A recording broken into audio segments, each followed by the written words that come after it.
You get Chad to nose it back and then take a crack at the roll, or if he rolls into that the yellow one on the side. That's yeah, looks like you're right. Going for the nose. That was thrown by Steve Burgess. Steve is a member of this team, and he is actually a New Brunswick resident, but taking advantage of the new rule we have with Curl Canada, where one of the players can be from another province. Oh, I thought it was one player had to be from New Brunswick. Steve's played in Nova Scotia before. He used to live here and played on a team, so he's very familiar with not only his teammates, but with lots of the players out here on the ice. He's a really solid player in all the, there's not really there's certainly no weakness on any one of these teams, so. No, and as we go along here, particularly in the first couple ends, we should probably highlight who some of these players are for those that are watching in this evening that don't know the players. Sometimes those of us that are familiar with them just maybe assume that other people know who they are. So this is Steve Burgess delivering again for the Dacey team. And Mark's giving a crack at the roll here now. Again, so it's either that roll behind the corner or all the way over to the other side. To the other yellow, but looks like it's going to be nose again. Yeah, it does look like it's going to be nose. Now this is a pretty good chance for the Stevens team to see. Yeah, so they're just going to go. Yeah, his first call was to roll away, and then looks like maybe. Do you think they decided with that ice? Yeah, I think he's going to. Oh gosh, it's. I haven't been here. I've been watching a little bit on Bell 5 TV1 and a little idea how the ice has been running, but interested to see. Wow, that ran very straight. Yeah, I think that's probably what he was a little bit worried about. It has been straight in that spot, and rolling away to the other side. I think Mark was going to play this draw anyway if he would have rolled. Absolutely. I think he was actually playing the role behind the guard, and because you roll the other way, exactly. Mark's doing this. He's all in. He put the corner guard up for a reason. He's not going to ignore it. So throwing third for Mark Dacey is Andrew Gibson. Andrew's a long-term player with Mark. They've played together before, but Andrew normally plays lead, so this is a new position for him this year. And yeah, that's got to be exciting for him to actually. Oh, and he got nice curl there. Didn't get by. Yeah, this is that in the game earlier today. That was the curliest spot on the ice, and so once pebble starts to break down here, it'll probably reveal itself a little bit more.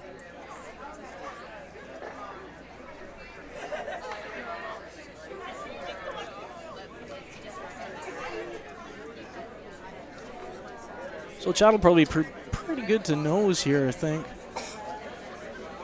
Throwing third for Chad is Ian Yearlink. Ian's been playing, actually not sure how long he's been playing with Chad. I don't think we have that in our bios here, but I know that he's been, they were playing together last year for sure, and he's played with Kelly, the lead, for a while. I think that was actually. I think they might have it backwards on there. I think that's Cameron. Oh, is it? Sorry. Yeah. Oh, they do. Sorry about that. Yeah, sorry about that. That was Cameron McKenzie. My mistake. I'm right about 3 times a year. These guys are wearing hats. Well, that'll screw it all up. All right, Andrew's drawn in. Sweeper's going hard. Yeah, you know what? You give Andrew a crack at it twice. I don't think he's gonna. I think he just came up short. Oh, yeah. Hey? I think that rock is short of the ring. So the yellow is sitting 1 there in a pretty good position, and looks like Chad's going to draw their top 8 probably. He doesn't want to be more than top 8. No, so that's for sure. Right? No deeper and. So it's a good position for Stevens to be in. He's sitting to lie 2 and try to force Dacey to take 1 in this first end. It's not a lot of ice there. That's this thing's even Andrews started to go a little more sideways at the end here, so I have to. Because even if he buries half of it, that's more than fine. And if it does it, goes sideways and over berries, Mark's just going to draw around it or kind of beside it.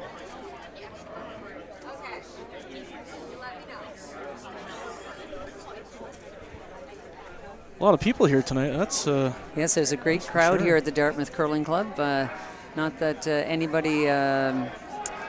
It's fun to watch it on TV, but we'd highly recommend that if you get an opportunity to come down to the club and watch it live. There's the seats out on the ice are pretty full tonight. You can sit out in the ice. You can sit downstairs, upstairs. Nice atmosphere, nice crowd. There's tiebreakers in the ladies for anybody that's interested in what's going on. The round robin of the Scotties was completed just an hour or so ago.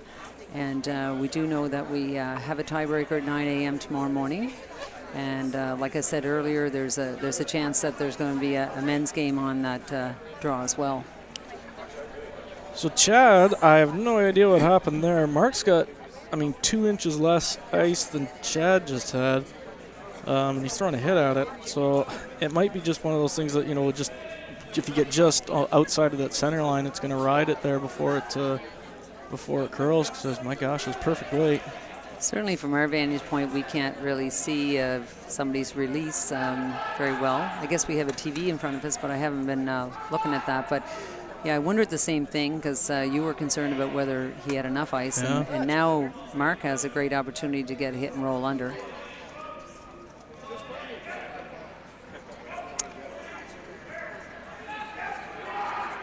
So Mark's not throwing a lot of weight.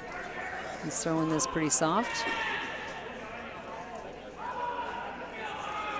Looks pretty good. It does. Sweepers are... See that one? That curled a ton. That did. I think that curled more than that draw did. I officially have no idea what I'm doing.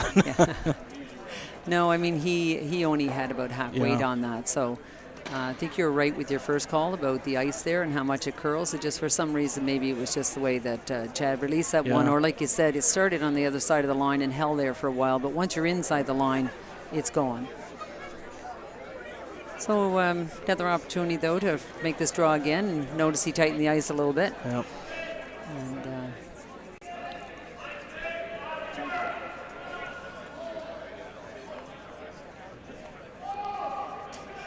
And I think the way that last one curled on Mark, he probably could have played normal weight with that ice.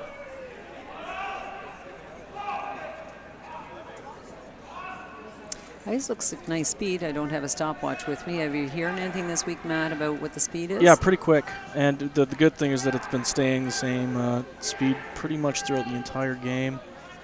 It hasn't really slowed down or anything like that in the kudos to ends. the ice maker. If if that's the case, with absolutely. practice and 10 ends, it's. I don't know how it's. Almost wondering if they're at some point going to start, really limiting the practices, and I really don't want to move to 8 ends. I know there's a lot of justification for it, but. Well, that's been on the discussion at the World Curling Federation for quite a number of years, and I think that it's just a matter of time. That has gone to a vote before, and it's came, I think, pretty close to being passed. I think with the tour going to 8 ends, and we'll eventually see that. I've talked to a few of the tour players, and I think I might have the number wrong, but I know I'm close. That with all the Grand Slam games, if you score 2 with the hammer in the first end, you win about 80% of the time. Wow, that's a statistic I hadn't heard before. Yeah, and it's that short, just losing those 2 ends really makes it almost impossible to come back when it's those 2 great teams playing each other, and because they do you remedy that by hitting better, or by the changing the free guard zone type of rules or whatever? But it's a nice draw just coming to a close here. Mark true to the 4-foot, going to stop pretty much right on the button. And that's nice for a skip to have that draw right in your first end. So that makes a score of 1-0 for Dacey over Stevens. So in the second end, Stevens will have hammer. Yeah, pretty good end by both teams. I think they'd both be pretty happy with, no major errors. Nobody, threw anything poorly that you'd say. So in our other games, update here, Kendall Thompson took 1 over McDougall. Stuart Thompson 1 over Jamie Murphy. And our other game, they haven't posted the score yet, so we'll keep you posted. A little bit I've watched this week from home, Matt. The team's been playing pretty aggressively and pretty much getting right into the game. Yeah, no doubt. It's that's the way you're gonna have to play at the Briar. So you may as well. So throwing that lead stone that's just coming to rest in the house is by Luke Saunders. He's got a pretty strong pedigree there. Luke is the son of Colleen Jones and Scott Saunders. Both have quite a long curling resume of success. So we're starting this end off very much like the last end, just in reverse. Dacey team through the 4-foot, and Stevens is putting up the corner guard. So.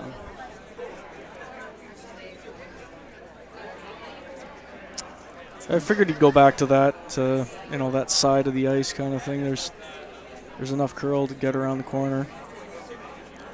We'll see how long they negate that entire one side of the ice. Hopefully, you don't have to draw or anything over there suddenly. Well, both teams did practice. And the way they do practice now, they force the teams to practice with a certain turn. Right, so, the entire sheet gets rocks played on it during practice. So that was a really great and smart change in the rules. Sure.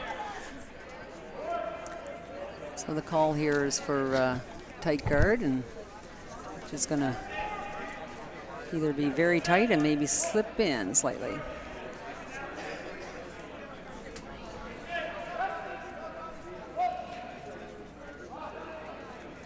So the call's a little hit and roll. You might be able to get the rock on. If not, a double corner is still a great play. It's a great, good opportunity here for Chad.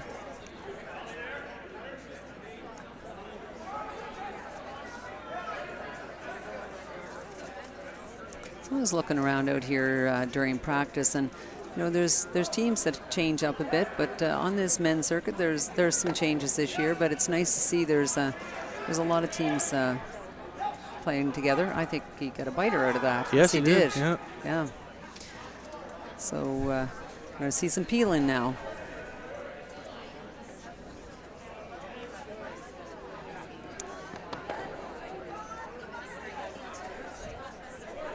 Oh, pretty straight spot here for sure, obviously, but Steve Burgess is a lefty. So this is his out turn.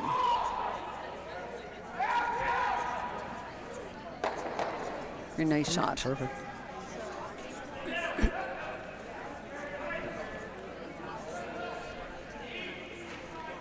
So now this is Ian Erling throwing. Get my people straight in the second end. Good, like these, I've said obviously all the players are good, but even, especially at second here, it's going to be a pretty good battle. And you see with those top teams, once you have a second that's playing in the 90% range, it's really tough to lose like that. Because you can be so aggressive with the skip and the third after that,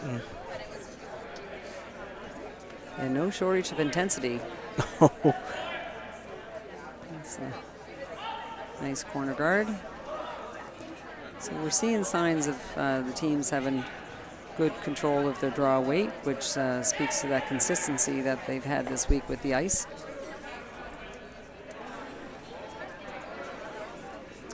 Another peel coming here from Steve.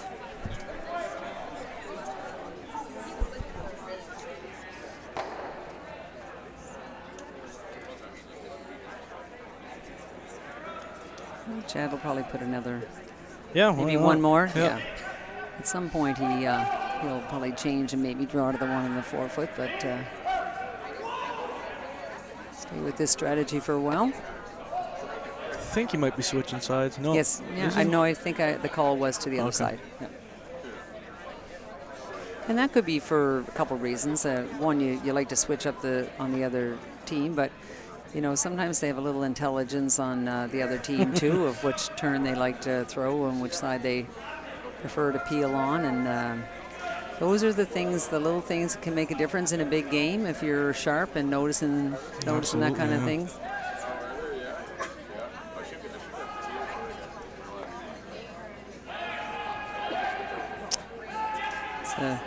It's not quite as deep as the others, which may be a little bit of a sign of that side hasn't been played on as much. And Mark's decided it's time to guard. Huh. That's always the risk when you go with that corner guard, that the other skip is going to decide at some point that they'll just guard up and put you. It's there's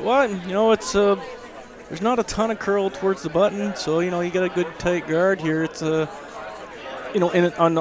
on ice that moved a ton, Mark probably wouldn't play this, but with there not being a ton of curl when you're drawn to the button, it's tough to play a little tap. But this it's pretty long. Yeah, it's the line is perfect, but it's pretty long. So certainly you can get some movement past that guard.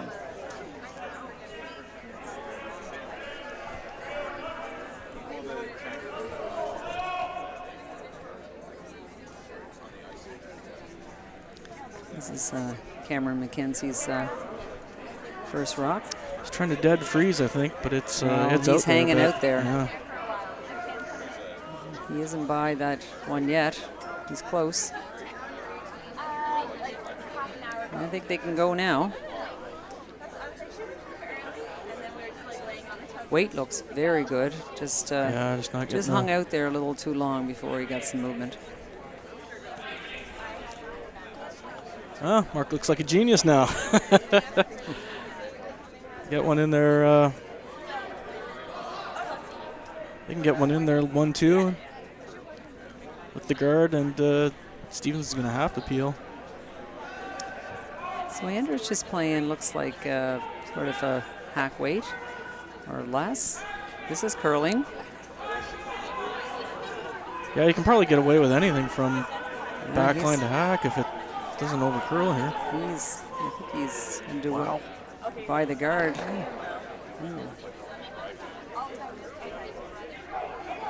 Oh, geez. Well, yeah, I'm not sure. I think yellow is yellow is number shot, one. So Chad, he can corner freeze there. I think that's the only shot he's got there, just like you said. He can squeak by that probably and get another one in there, but he'd have to be going by that that corner, because remember he got by the corner very, very tight in the first one, and that's where it landed. So I'm not sure it's there. If he wants to be a little short of the other one, I think he's going to have to corner freeze on that. Yeah, and if you're a little light with it, it's not the end of the world either.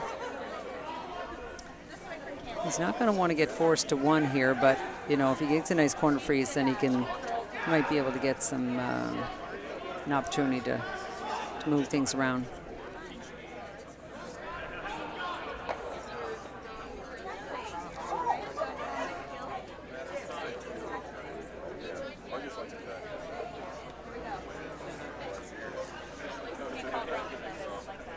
This one's hanging out there as well. It's real. I think he's by though. I think they can. They have to go for weight. They're wanting to go. Yeah, it's just it's tricky down there. I mean, you have to, if you have any outward motion at all with your throw, it's I think his weight wouldn't have been too bad if they could have started sweeping earlier, but they were trying to wait for it to get by the guard. So now, what does Dacey have here if he wants to? Can he promote that? Do you think he can get enough, promote the one that's the top four, or is there enough movement for that? I don't think so. He could run the yellow straight back and that'd be something else, and get rid of all three and lie one in the 8 foot behind the center. I wouldn't put it by Mark to try it. Oh, I don't think it's there now that I see where the blue one is. But you'd lose all three. You'd lose all three. Lose that, and So I think that's what he's doing. Yeah. Yep. And there's probably going to be some heat on this. Or at least a little disdain anyway.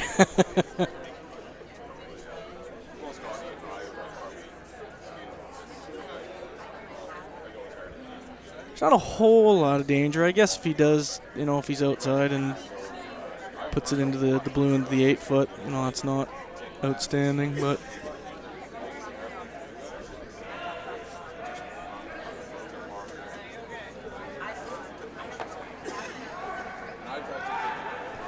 it's not outside.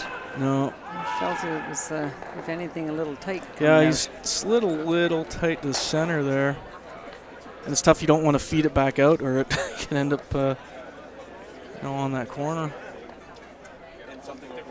So Chad's call for the same shot as Cameron tried. Corner freeze on the top 4.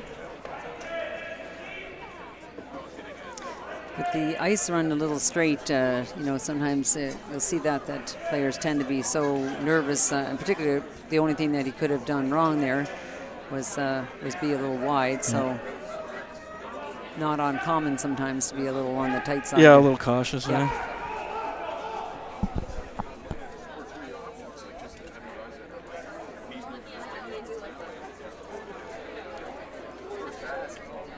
I go quiet. I'm sneaking a peek to another sheet. See that Stuart Thompson's drawn here to rock in there to keep Murphy from a big end. This rock looks nice coming in here. Chad's line looks pretty good. He's past that corner guard, and the sweepers can go. Well, they might and be they're B playing, here. yeah, which they, we said it was there if you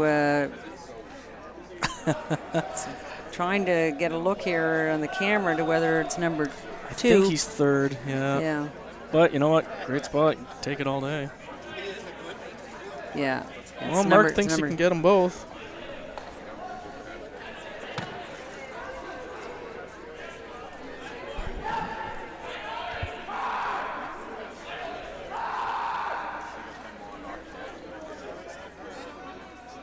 I guess the only other option would be to guard and guard and hope and let him have his one. But there's things to run in. So, this one's coming with a lot of heat.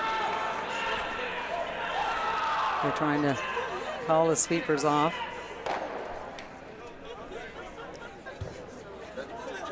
Well, that was a good shot. Yeah, I think it'll be good enough. I don't think. They forced him. They're forcing him to draw the same draw as he just did to get through that tight port.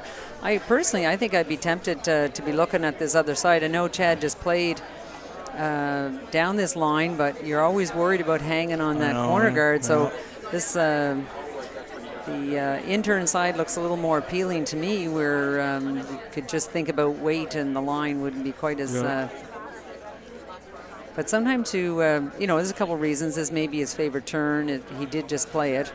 And sometimes you just get playing somewheres in your... Yeah, generally I'll default to, if I just threw it, I'd much rather, even if it's a lot more difficult, I'd rather do the same thing twice.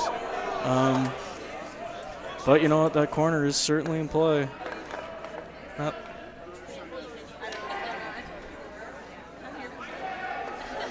he's by it, so let's just wait. Yeah, it's line too, though. He's coming. Gotta be careful he doesn't come to that. He wasn't by it by much. No. Got a little bold there with the call. Very nice. Yeah, perfect. So that's one for Stevens. So we're all squared up and back to hammer for Dacey in 3. You might have heard the crowd there, Matt. I don't know if you heard it when this shot was coming down. I didn't want to interrupt, but on the sheet next to us, Stuart Thompson made a nice draw in there. And Jamie Murphy had 2 rocks in the 4-foot, and Jamie threw a nice pick and picked that rock out and got a deuce. So that game is Murphy 2, Stuart Thompson 1.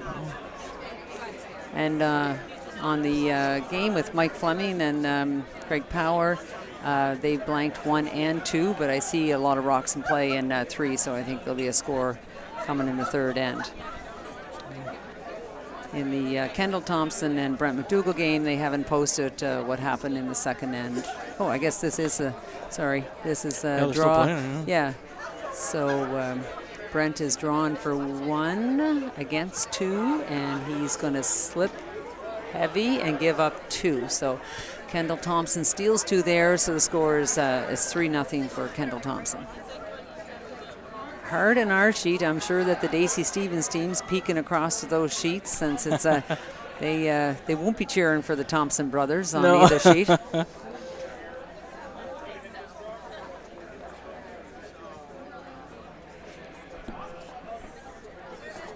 Yeah, it'd be nice to see both. It actually would be nice to see both the Thompson brothers get into the playoffs. I was speaking with Kendall on Tuesday, and when I had played against them, and they were, they've been practicing a lot, trying to get ready, and they looked really good on, earlier in the week, and thought they were ready and had a chance to get in the playoffs. Yeah, they came out strong the first of the week, and I mean they're still playing well.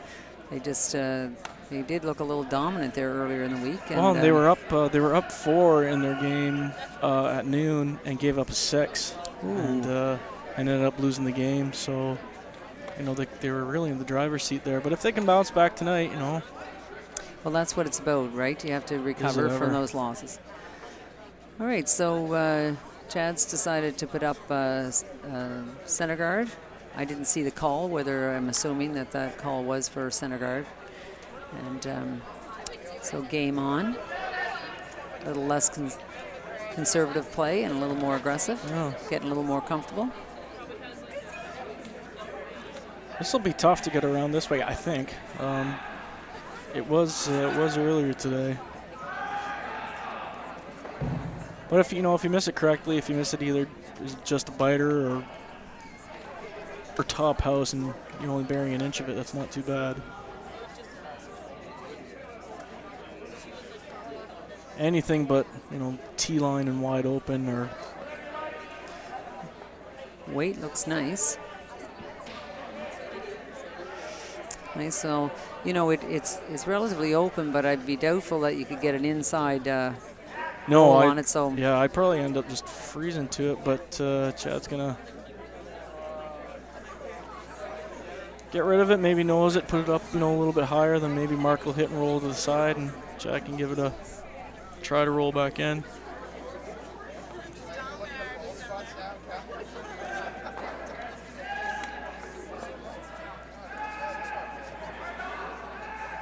So this is Kelly Middlestat throwing here for lead for Chad, and Kelly's getting a little bit of. Oh, it looked like it was curling. Yeah, then it kind of stopped. That's nice weight control though. Just throwing like. Hacked a board on that, and that allows for a little bit of movement. Well, he's pretty experienced guys. You won't see anybody overthrow anything down this really straight line. There's really just not much point.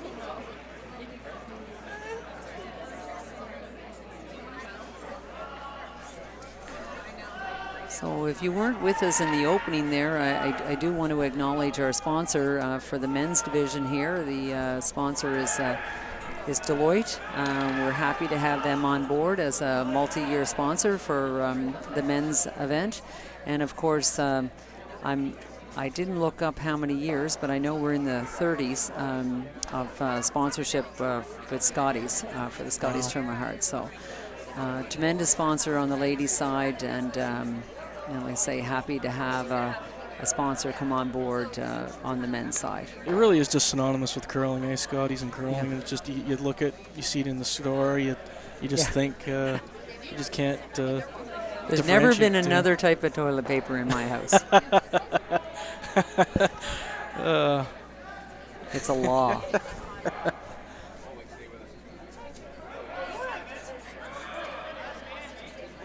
Yeah, and the Scotties is coming up. Just like the players don't have a lot of time to prepare. They've got just 2 weeks. The Scotties starts on, I think, January 27th, 2 weeks from tomorrow. quick turnaround this year because of the Olympics. They pushed the Scotties up till end of January. It's normally in mid-February. So a little tighter for the teams. You'll be seeing those big displays of Scotties products in the foyer of the stores here soon. They do a great job just prior to that event to highlighting it in the stores as well, which is good for our sport. Yes, for sure. So, just looking at how much ice Mark's given Steve here. Probably just a half weight or so. Oh, yeah. It is hanging out. Looked like he kicked a hair out there. I thought maybe it was a little bit of a release there too. That was, but he's got a piece of it. See if that skip can sweep that out. No, so this gives Stephen's team an opportunity to come around that center guard that they put up. Yeah, see, he's going to take that in turn as opposed to that out that Mark was trying. I mean, I don't think it's because of that one at the back at all. I think it's just there's not a ton of movement here, but it's more than the out for sure. Yeah, I think it's got something to do with that rock back there too, though, because you would never want to have a hit and roll on top of it. So this looks a little light to me. Boys are going hard. Kelly and Cameron, they give it all. Kelly's been known as an outstanding sweeper for a long time. Even, I knew that well before I moved here.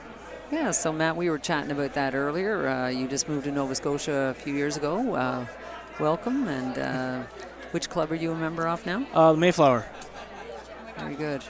I'm not new anymore, but moved to Nova Scotia myself in 2005 and member at Truro Curling Club now. We got a double peel call here. Now I see Steve's down on the ice. Very nice, double peel. Yeah, he doesn't have a lot of trouble throwing it hard, that's for sure. Youth. Yeah, no kidding.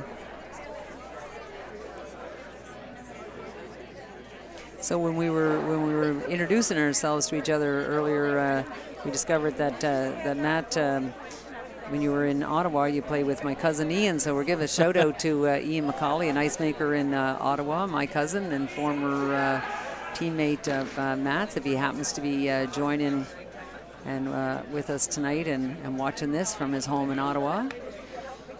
Yeah, it's a small world. That's for sure. Yep. So Cameron was called to split the house, but it's Mark's sweeping pretty hard. It may have I think it's out. Slipped through. So for anybody watching, it slipped through, but it's not out of play.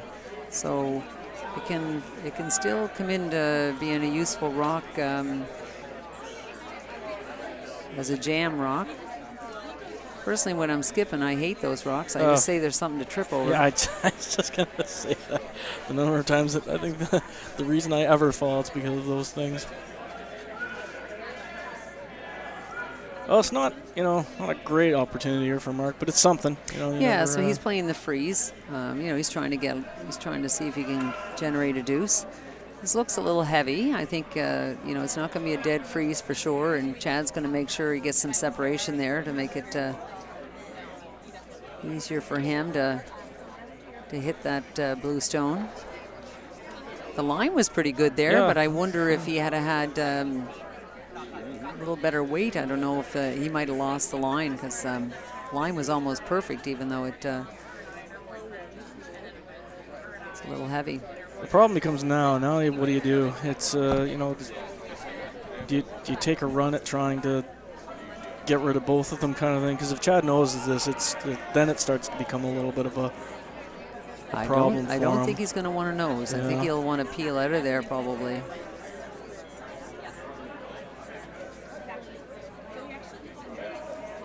Oh, he must be wanting to stay because he's just throwing really quiet weight. I guess maybe try to roll to the center. Yeah. Oh, he got nose, and that's just with board weight. Tapped out a couple inches now, and it's Gonna be annoying.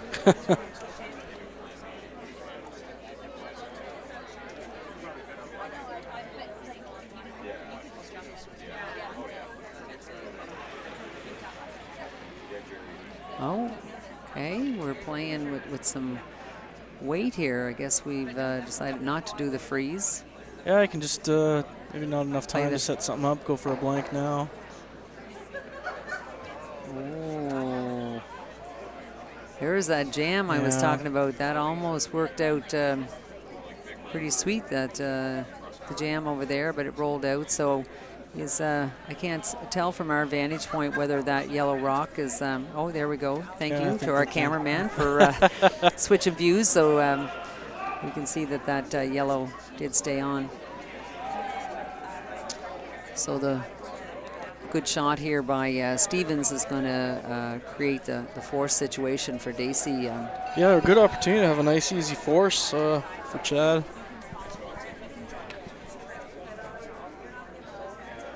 Mark will take a pretty hard run at a double if given the opportunity, if there's just any chance at it, really. And certainly his forte.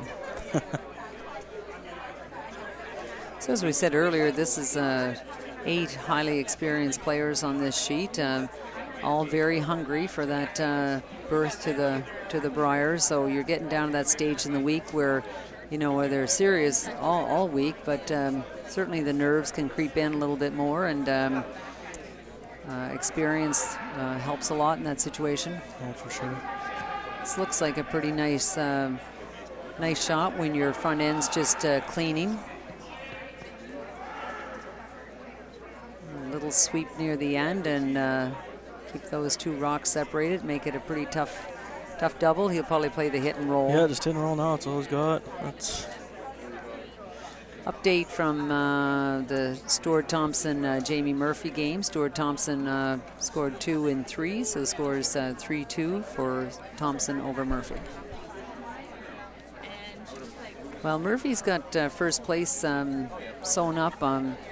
They'll certainly not want to slack off tonight. Important to have a strong finish of the round robin. And well, you know what? Yeah, and eliminating Stuart Thompson is a good idea because he's he's a darn good player with a good team, and well, you'd that rather was the not final face him line. again. Yeah.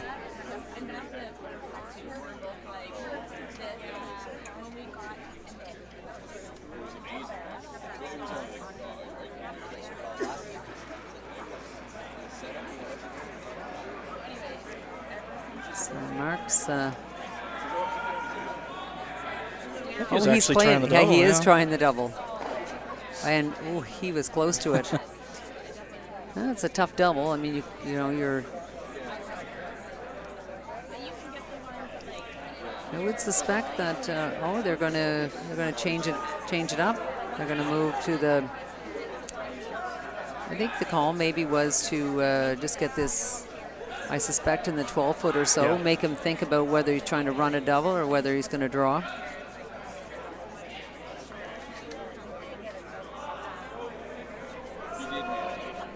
It's great to see the people out on the ice watching the game. Yeah, no, that's the greatest. That's the best spot to watch it from, for sure. It's nice for the players too if they get a little noise. I mean, you win this event, you're going to be away at a national. It's not going to be quiet.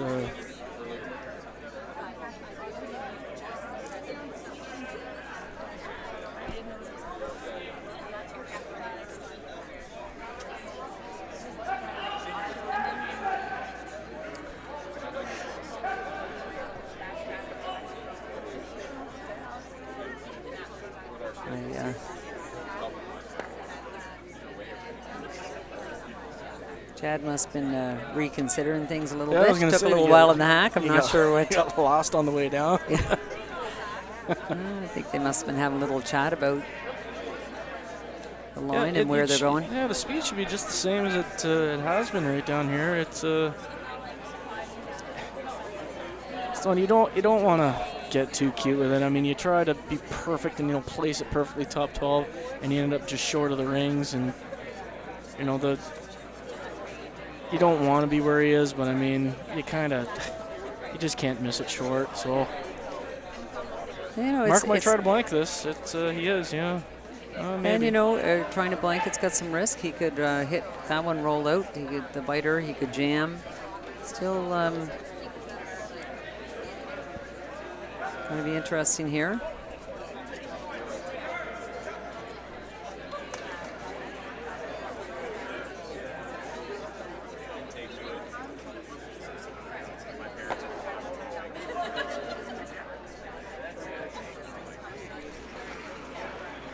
Oh, no, he's just trying for one. Okay. He is. He's throwing for the one. Too risky. I think that's the right call. I think there's lots of risk to trying to blank. No, there. I think there's a couple players on the planet who would play that. You know, and that's on arena ice too. That's 100% predictable, and it's, you know, it's a little tougher in curling clubs to have that much. So another single score.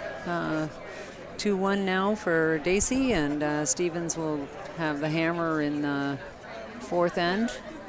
Let's see if we can get an update from some of the other sheets. I see on Brent McDougall picked up 2 and 3, so score is 3-2 for Kendall Thompson over Brent McDougall.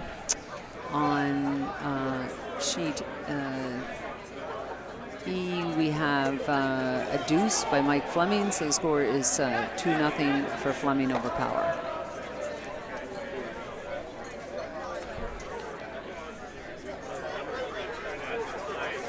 The Thompson-Murphy game's a little bit ahead of our game, which is great. That allows us to give those updates during our breaks in between the ends.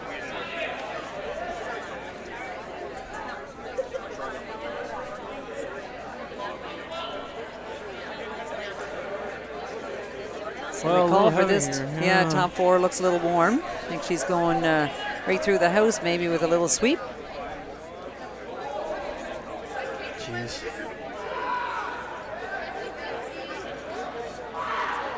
So we'll have a corner guard for sure going up here.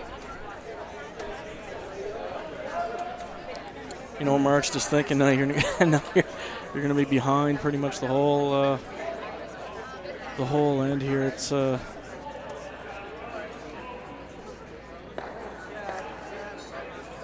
It's pretty easy on fast ice to get a little adrenalized in these situations. Or you just have a slight mental lapse just for a second, and you know, when it gets into a little bit of a straight spot, and just goes forever. It's a nice corner guard. It's a nice curl there. Yeah, Kelly doesn't miss many.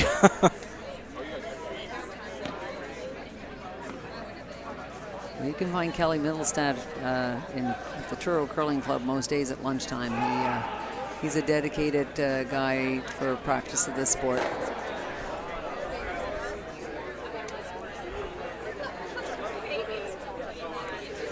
So going for a center guard now.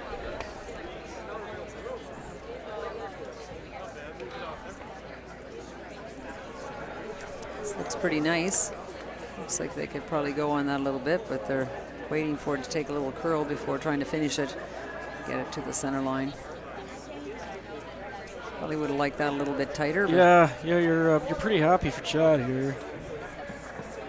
So go around the corner. They'll probably peel it and put one around the center, and you're in business.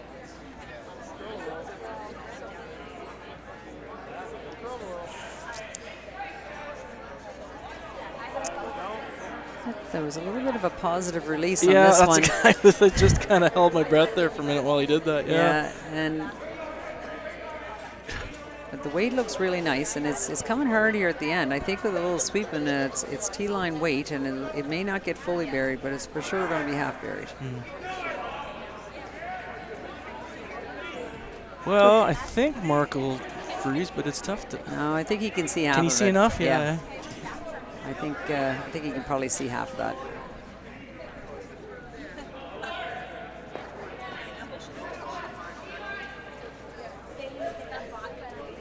That just shows how release sensitive it is. Yeah, you can just see it of Kelly's release. It wasn't a lot either. No, it's just a little positive.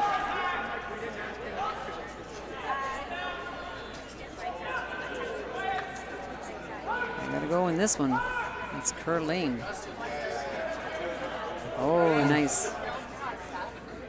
Very nice. Okay, well, going to play the freeze. Yeah, good freeze here, and Yeah. he's Little freeze or little freeze tap. yeah, Little, exactly.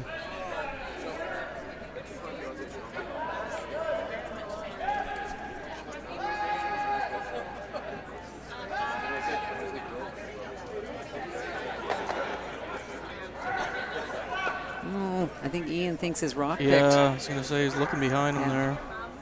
there. Seems to be okay. No, it kind of curled a little bit early there, and then it stopped. Oh, he's got to go. Yeah, it's a little light.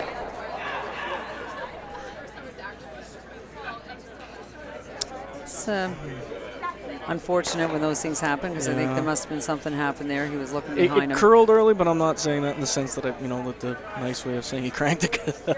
I didn't. I don't think he did. Well, the advantage, switches that quickly, eh? Mark's got a real chance here.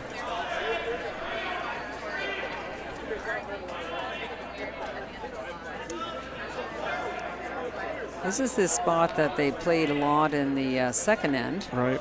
where it hangs, and then comes Nice really good nice. finish. This looks like a beautiful shot.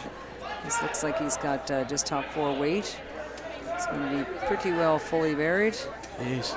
Yeah, nice shot. Steve is really playing well here.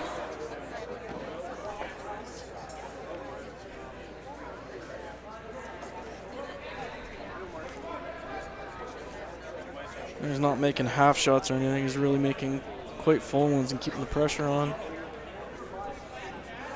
I think we're peeling a double peel the front Yeah. there is a call, but Chad is staying back back at the house. I think that's smart. I forget that sometimes when I'm skipping myself to stay back there. It's a lot easier to read the line. He could get lucky here and just feather the yellow. And Oh. Good throw, a little bit of bad luck.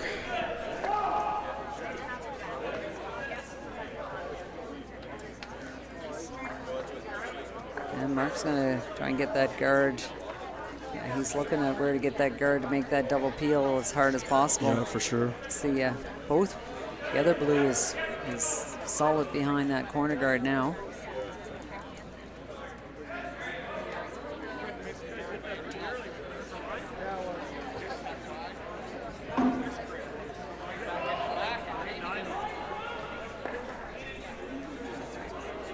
Chad might be able to get lucky depending on where this stops to make the double peel and take one of those blues in the house with it. This looks like it's going to be just about exactly where Mark wanted it. It's a good throw by Andrew. So Chad will give it a go. Blue onto yellow and then back onto the one in the house here. What do you think? Or he's going to freeze. I think he might tap, call a geez. freeze tap. Yep. It comes in there nice. That guard didn't quite cover it all.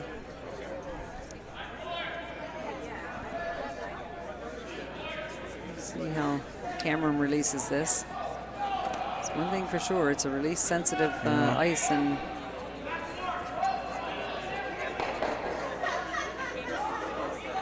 it's going. Yep. She's going. I think the sweepers need to go for weight. Myself. Oh, yes. Looks like he's late.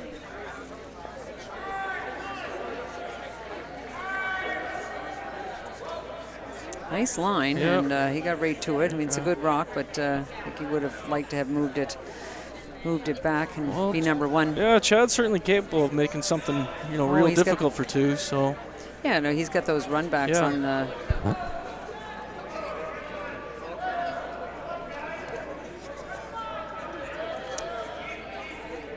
Just while Andrew's throwing this, remind folks that there's tiebreakers here at the Dartmouth Curling Club and on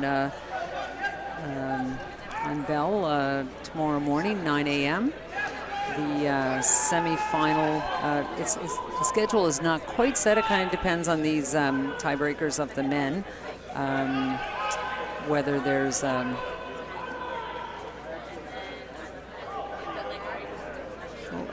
watching this here. Yeah, pretty big miss here. Bounce off. Actually, that might works out pretty good.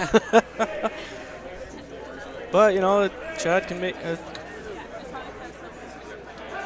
the double peel. Hopefully that blue doesn't go into the outside. Yeah, we'll see. Just hopefully he makes it all right and fairly clean. And so back to I was talking about the schedule. So tomorrow morning for sure, tiebreakers at 9. The men's semi is scheduled for 2. Now it is possible that if there's multiple tiebreakers that may get moved to 7 p.m. with the women's semi. The women's semi is at 7 tomorrow night. It's a good shot. Good, yeah. And then our finals, Matt, are on Sunday at 9 and 2. So the men's on Sunday morning at 9, the women's on Sunday afternoon at 2.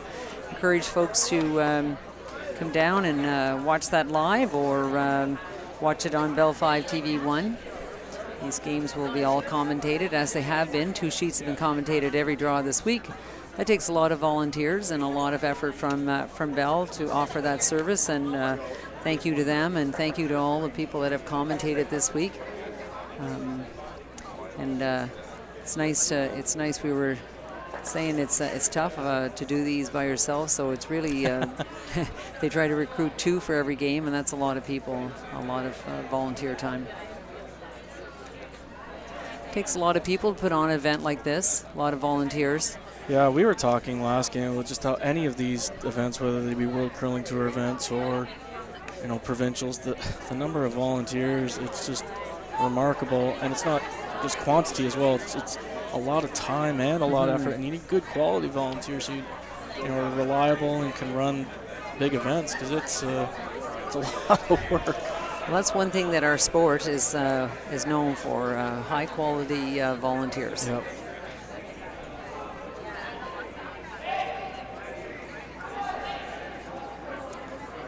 So, yeah, just a guard here for Mark. Playing the guard. Oh, Chad's lining up that run back already. Line looks really good to me. I think he's going to be real happy where this one stops. Yeah. There might be a hole there. Yes, there might be. The stagger is the right way for it. Yep. It's interesting that he got that kind of finish. We haven't seen that much finish in that spot. No. If you remember the guard that I think maybe it was Ian. I a few rocks ago played the same guard, and it didn't finish enough for them. And I thought the ice they took was the same.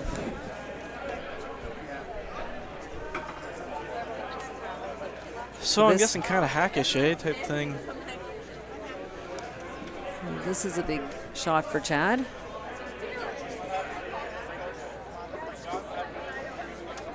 Maybe even closer to backline, somewhere between backline and hack anyway.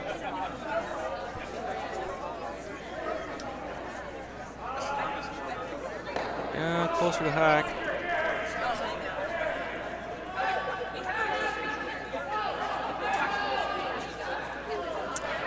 I thought that, and as soon as I started sweeping, that was that tough hole. That fell back a little bit.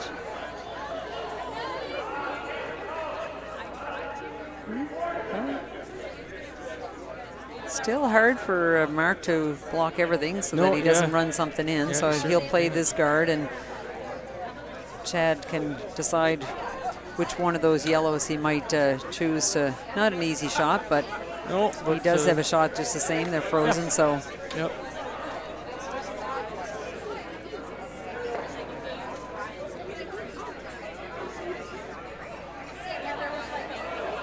Marks has 6 previous Brier appearances, 05, 01, 03, 04, 06, and 09. And in 1995, the Brier was here in Halifax. He was playing for Saskatchewan for Brad Height.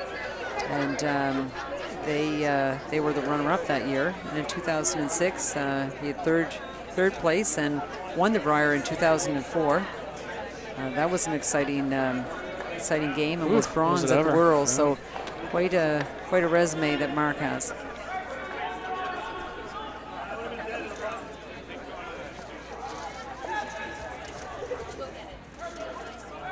Oh, Good pretty good looking guard. guard. Yeah. No, he's got a perfect guard. So let's see what. Chad decides. already knows what he's going to do. Just a question of which one it is. Or he should know already. Chad's got quite a resume himself. He was the runner-up in 2016, provincial runner-up, and he was the Canadian firefighter champion in 2016. A couple weeks ago, I was watching the junior final at Lakeshore, and Chad's daughter played on that team, Taylor, and they was playing with the Moore team, and they were runner-up. Quite young compared to the team that won, and very impressive game. It's wonderful to see a young team like that, play such a strong game against, a quite seasoned team that are quite a bit older, that are university students. So, she's got a bright future.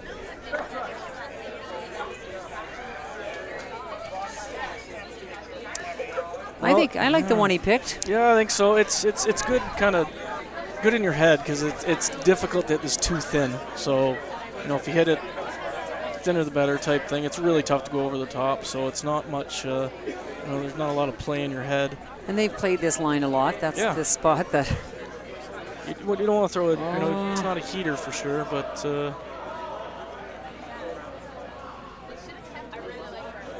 Well, it must be nothing from the way they're looking at it. Yeah.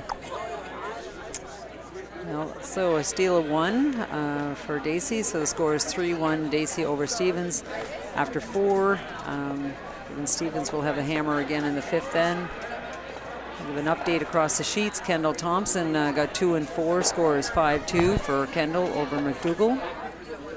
And on IC, Murphy, 1 and 4. So they're all tied at 3. Murphy and Stuart Thompson. As you see Thompson, Kendall Thompson getting a little lead on the scoreboard over there, it makes this game worth an awful lot more. Yeah, no kidding. And they'll feel that, you'll be peeking at the scoreboard, and a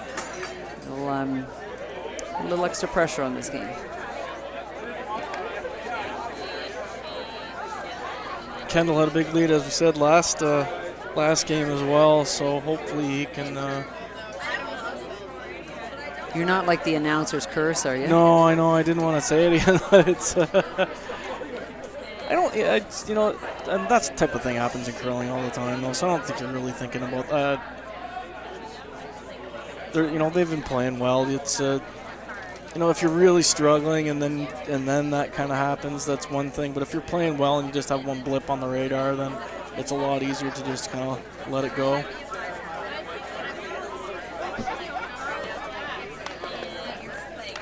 So Dacey put up a center guard, and Stevens is putting up a corner guard. And gonna have some rocks in play again.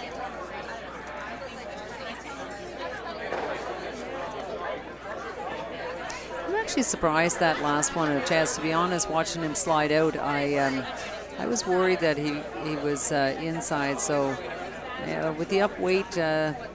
This is actually not curling, or maybe even a little bit floating, so very sensitive.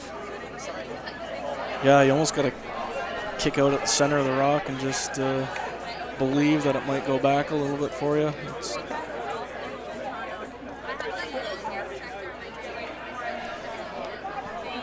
Luke's coming around the center guard here. It's looking, his line is not going to get fully buried, but his weight looks nice. Oh, a little deep.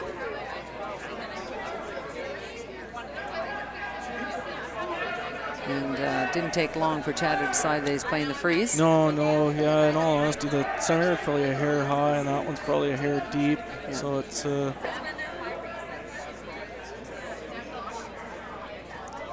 Kelly doesn't necessarily have to be shot here, but just in front of it, in front of the tee line. Players are all playing quick. I'm just having a quick look at the time clocks. People are playing nice and fast. Yeah, I haven't heard of anybody having any issue, and I guess it's, how long have the new time clocks been?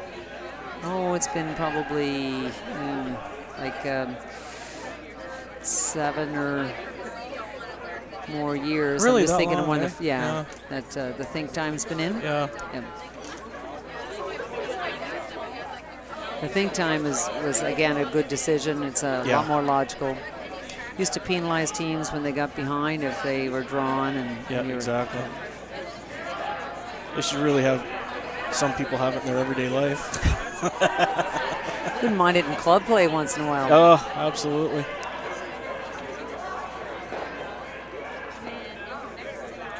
It's a good shot. Yeah, he's not really missing anything. He is having a strong game. He's been the best player out there.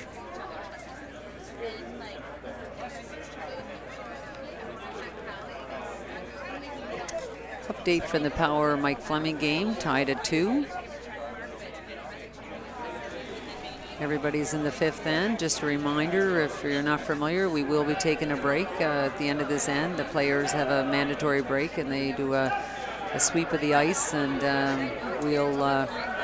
we'll take a little break ourselves. So we won't be talking during that break, but we'll resume as soon as the players resume. I gotta be honest, I hate it as a player. I mean, I don't know why.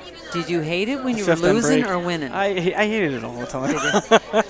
I hated it when I was winning. Yeah, see that. When you're winning, you don't want to lose momentum. The losing team has a big pep talk. Suddenly they come back, they're all over what they were upset about, and they come on strong, and you're struggling trying to carry your lead. And yeah, it's interesting. I think when you're losing the game, most players are saying, "Thank God it's a 5th end break."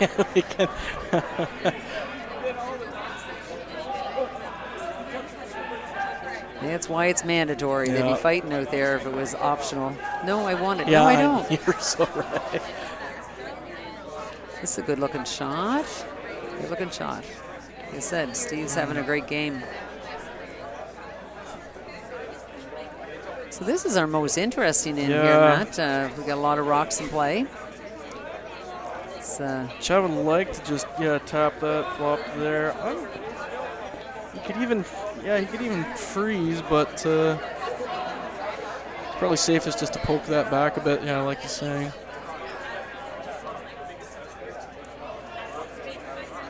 So he's calling for back 4 weight. Just going to jiggle these rocks around a little bit here, change the angles. And you know, if you're at home, you're probably saying, well, why isn't he like more worried about getting number 1? But you know, what you see in these top teams is patience pays off. You don't have to be number 1 at second stone. You just have to be getting the rocks in the right angle so that you can play a big shot later in the end and pay off.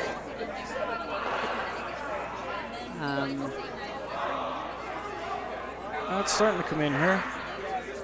Yeah, he's real close on this. Oof. Wow. Nice shot. So Stevens has got 3 rocks counting in the 4-foot. Okay. So much for my theory. I thought he wasn't worried about getting in there, but well, when it's he threw it perfectly, I guess take the chance, take the opportunity if it's looking that good on the way down. So I guess Mark's gonna.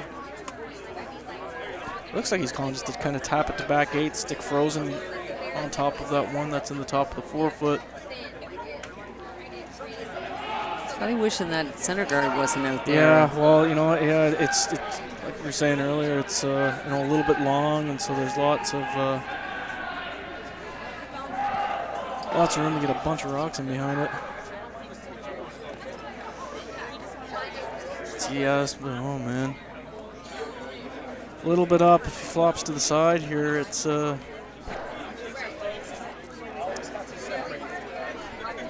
thinking back there to Steve's last shot. I think I was having a Friday night. I let it go. You let it go. You shouldn't let me off the hook because I've been kind of all messed up ever since. Because I'm thinking he missed his shot and I thought he had a good shot, and then I was all mixed up. So you got to correct me there. I think I was sneaking a peek at another sheet. So you can't be doing that. You got to be like a timer. You got to stay with your sheet because that's I think what happened. I was sneaking a peek and then I looked over and I saw this shot and I thought, oh, that was a good shot. So. I'll take that back for anybody watching that thinks I wasn't too clever there. We look forward to your emails. Yeah, I figured my error out, so I think I better admit it, or I'm really gonna look bad.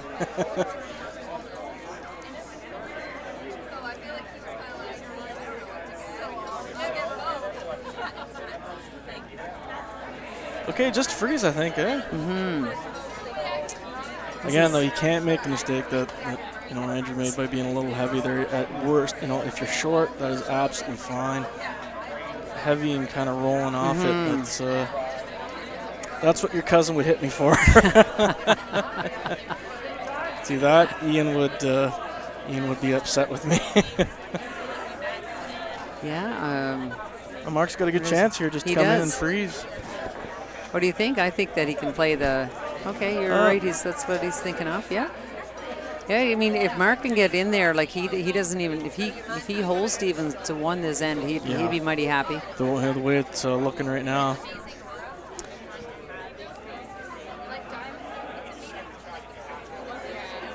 Well, he's calling some weight at it. Yeah.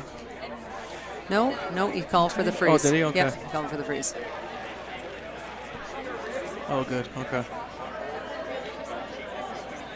Well, certainly Andrew's sweepers aren't going at this, so he's got lots of weight, and it's hanging out there. It's gonna. He can come in off that yellow a little bit. There we are. It's starting to come a bit now. Yeah. Well.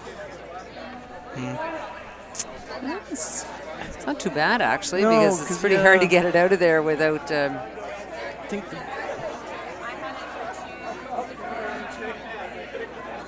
I think if he plays a little tap and then rolls, he's still. The best he can do is get third shot out of it.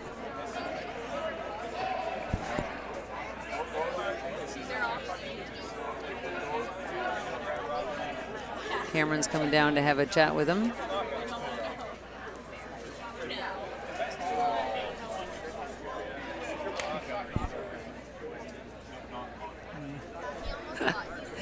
Chad's sort of standing there like, I don't know what I want to do.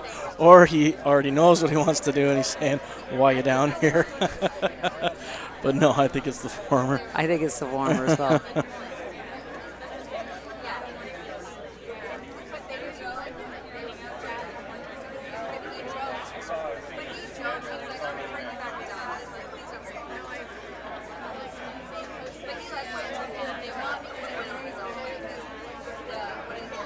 They were talking about that outside yellow one, so I don't know if they're thinking about leaving. Yeah. Well, I think it's the only way to cleanly get the blue one out of there, because everything else, the blue's going to jam on something there. So I think you hit that one and. So hit it high side and then come off the side and back. Okay. Huh. It's getting a bit too cluttered in there for them. Yeah. And trying not to look at the sheet next to us, which is looking very cluttered as well. Oh, it's floating. Yeah. He just, wow. Halfway down, he had a piece of that. Yeah, big weight though. That much weight. It's wow. Jeez, now he just freezes onto the back here, and it's going to be tough as heck to get that thing out of there.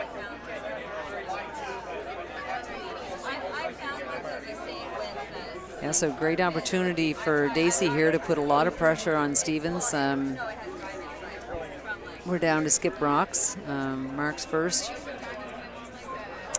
He set a little tap freeze in there, and very difficult to get that out of there.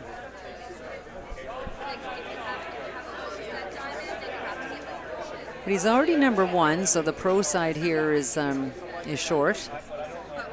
Something we were discussing a little bit earlier, the importance of when you go to throw a shot like this, it's not that you're thinking about missing it, but you should always think of what the pro side miss is, so that if you don't make it perfectly, there is a way to miss it better.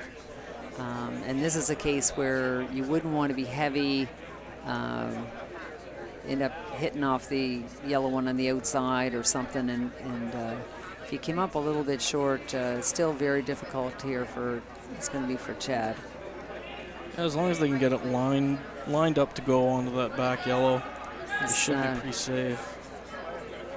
It's not a lot of weight, that's for sure. Not a lot of ice either. Weight must be good. The players, they're not sweeping it. It looks very nice. Wow. Very nice.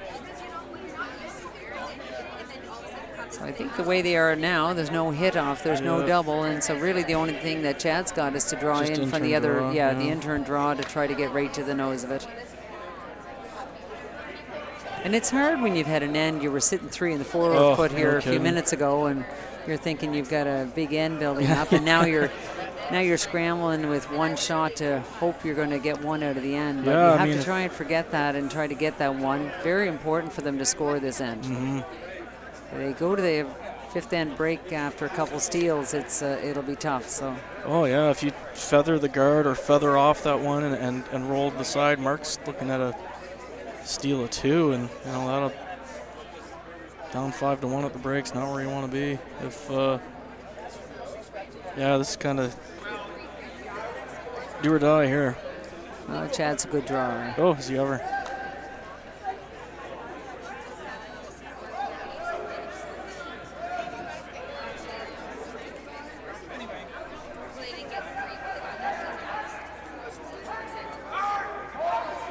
That line though too, that's really it'll be pretty sensitive. Hopefully you don't want your guys to jump on it and start sweeping it right away if at all possible.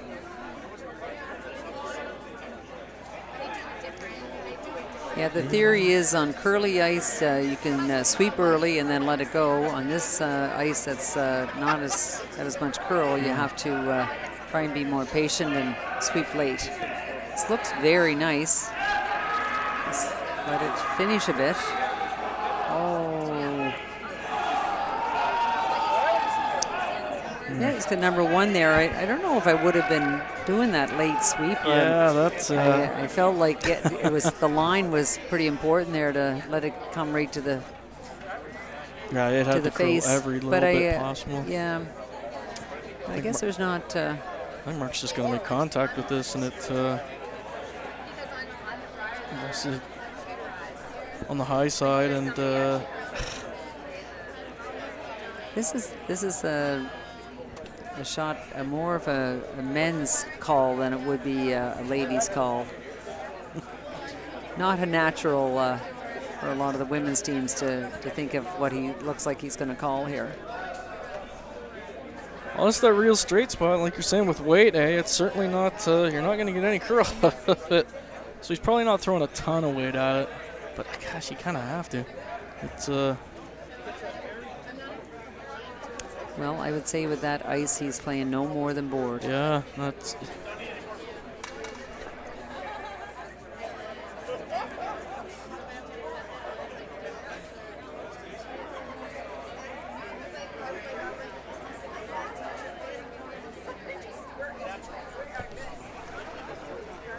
Yep, looks about board. Maybe a hair more.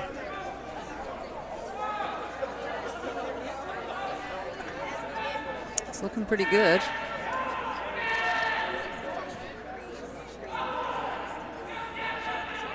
Well, it's right where we wanted to hit it. We'll see how it works. That's a nice shot. Yep. Yeah, nice shot. Well, that leaves, all kudos to Mark. He saw that. He never questioned another shot. That was the shot he had in his mind. Probably lined it up the whole time that Chad was drawing in. He knew what he was going to do if he made that shot. So this is a very tough draw.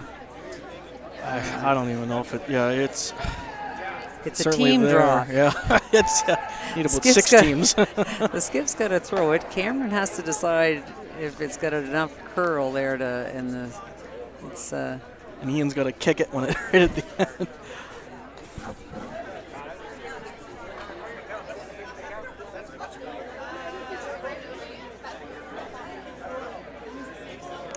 Unfortunately, there's just nothing else for him. No, there was no discussion. There's nothing else. He just threw it, and he had perfect weight. And I feel like they need to go for, I don't know if they're sweeping for line or weight, but I feel like he needs to be going for line. I feel like he's going to maybe touch the top one. Yeah, it's already gone. Oh, not much you could do there. So that's a steal of 2 going to the break. So tough finish for Stephen's team there after an end that was looking great for them. How it can turn around. Right, so that makes it 5-1 at the break, and so folks, we're going to take a break here for 5 minutes, and we'll be right back.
Shot.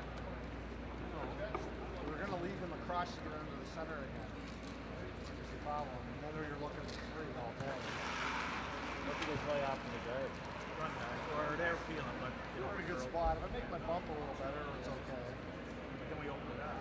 You know, my first bump. No, I know. But then we open it up. The second bump. Yeah. He kind of fluked it through the hole. Was he playing that? In the hole? No. He was playing over the mountain.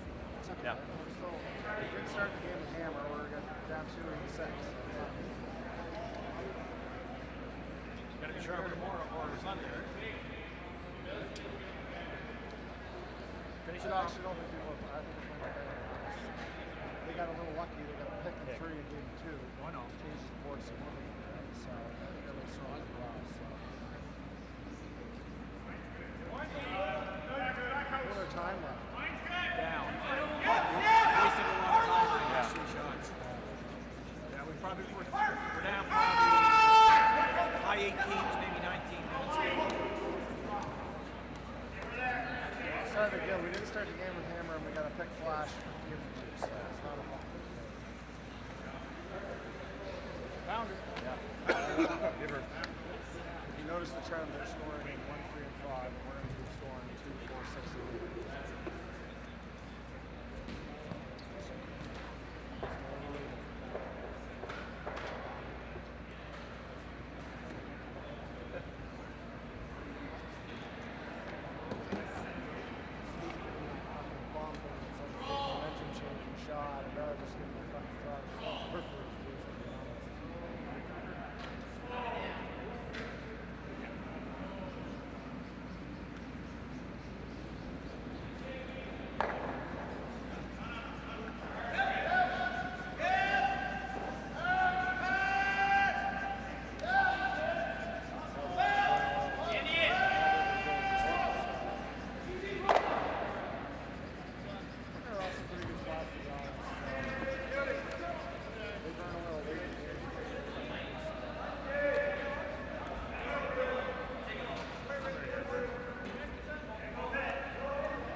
All day, yeah. Halfway through that inning.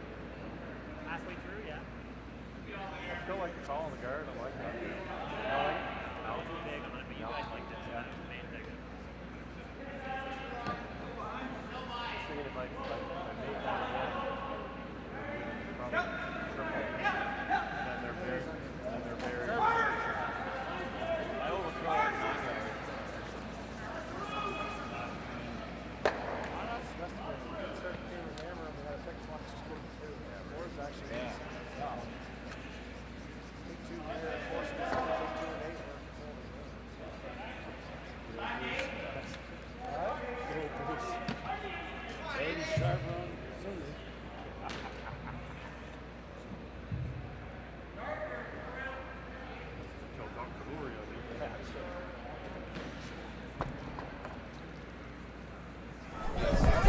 All right, folks, we're back with you here for the 6th end. As you can see there on the screen, the score is 5-1 for Mark Dacey. So Stephen's team will have had a good chat and regroup, and you know, they're going to be going pretty hard here to get at least a deuce in this end and get this game tightened up a little bit. So far we've got Stevens putting up a couple of corner guards, and Mark has Dacey put 2 in the house, and now the peeling will begin. So an update, we'll give you an update of the other games at the end of 5. Kendall Thompson leads Brett McDougall 5-4, with Kendall Thompson having hammer in 6, and the 6th end is underway there. Stuart Thompson got 2 and 5. The score is 5-3 for Stuart Thompson over Jamie Murphy, and they're into their 6th end as well. Oh, jeez. Well, that was a great shot. I mean, he pushed the yellow into the house, but they'll still be happy great, with yeah. that. They'll be happy for the corner guards to be gone. And as said, our game is 5-1, and on ice E, the score is still tied at 2. 2 blank ends, 4 blank ends so far in that game, 1, 2, 5, and 6. So, and they're in the 7th end. Just shows you the difference of an open style game where blanks are in play, how much faster the game goes along than when you have to start thinking about play. So Chad's going to put the corner up there, Matt, in front of that one that got pushed into the house. Yeah, Steve Burgess putting on a clinic here today. Oh, well, except for the one that I thought he Yeah, made just a great the one. job. Do we have to talk about that again? It's Friday night. It is Friday night here at the Dartmouth Curling Club. I'd highly suggest anybody that can come down here this weekend. Great atmosphere here. Lots of people around. Enjoying the curling and enjoying good conversation.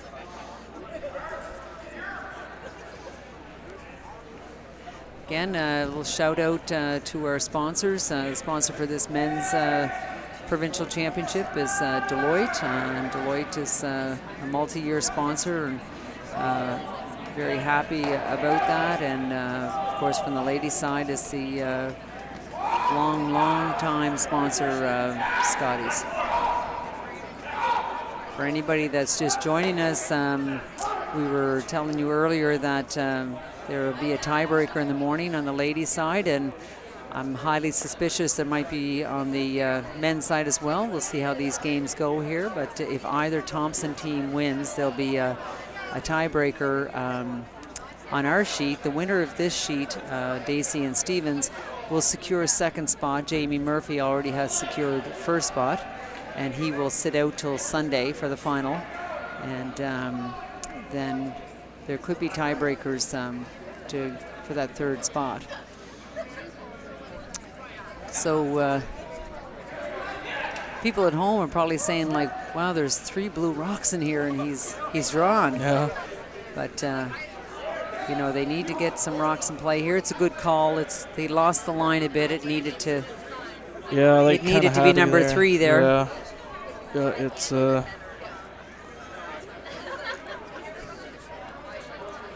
makes it tough now.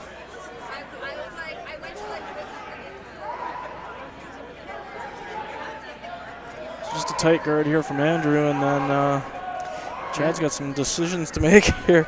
Might have to just bail on the end altogether, and you hate to do that when you're down 4. But Mark's done this a couple times tonight, I think, if my memory serves me correct, where you think he's going to keep peeling, but he turns that switch and says, "No, I think guard." And of course, Andrew's throwing it, and Andrew's a perennial lead, so he has a lot of faith in his ability to place guards.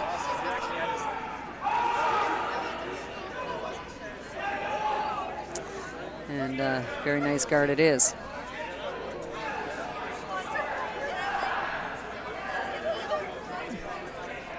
Yeah, it'll be interesting to see what Chad does here. It's yeah. You know what? You might want to rip the center guard into rip the center guard into that blue one on the side to try and bring the yellow one that's in the 12-foot back into play. It's pretty much your only hope.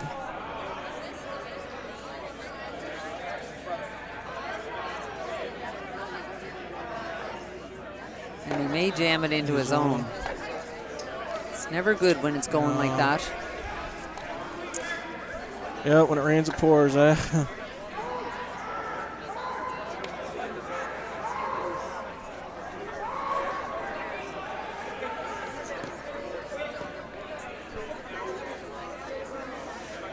Even with a good guard here, I mean, they have to try not to get too discouraged.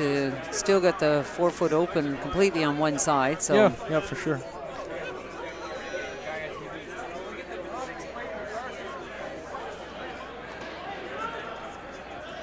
Now he might change it this time. Chad might just run it straight back this time.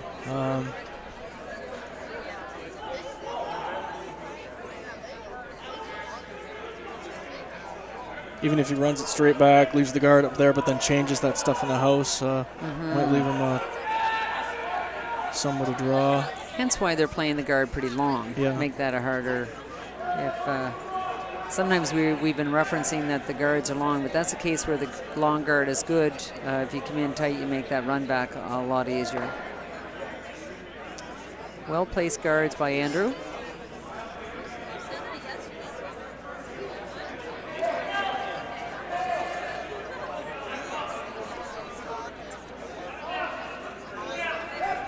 Well, it's pretty tough. It's, I mean, certainly the miss is to just move the guard over, but they're trying to come around here with like hackish type thing, move that top one out of there and roll somewhere.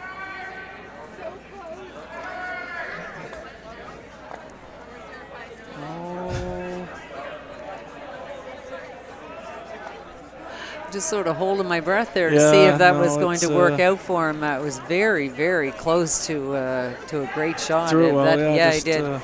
Just a tough shot. So skips first here for Dacey. Chad's gonna have to try to score 2 with his, and the only way to do it is to really go out, turn back 4, and hope for a miss from Mark. You might see this might see this one a little tighter, but it's pretty much it's not going to be entirely relevant.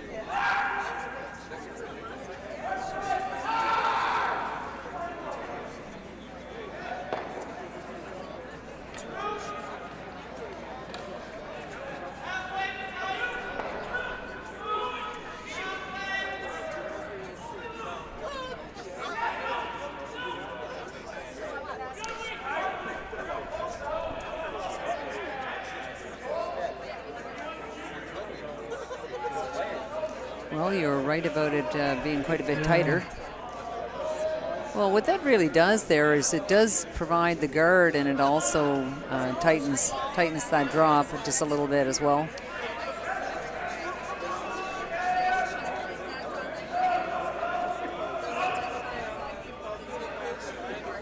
Well, this is it. This is the game right here. I think it's.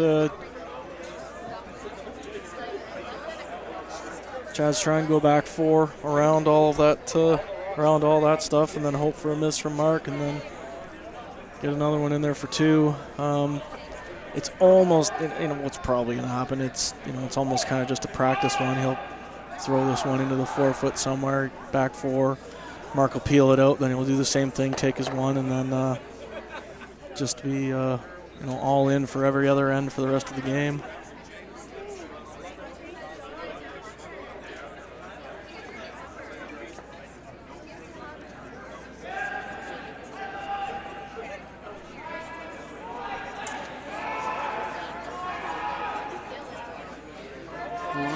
Tight, if anything. Yeah, that's I thought his release is just a little, and probably throwing that just a tad soft to get that, try to get it in there, and it's looking really good, really good.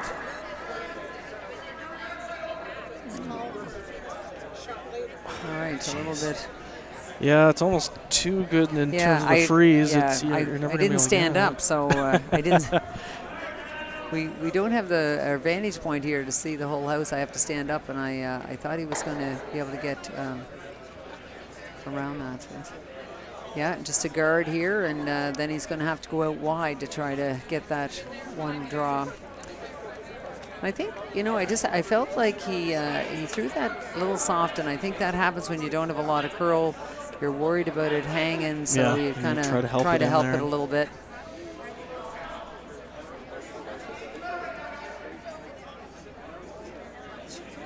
I mean, he could run that corner in there, depending on where this guard is.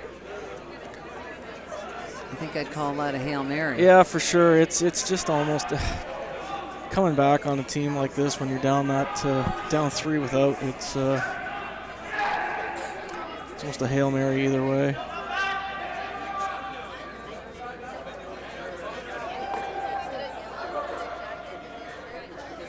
Especially with Burgess playing so well, it's tough to get an end going when their seconds making double peels all over the place. And yeah, the draw is there, so he's going.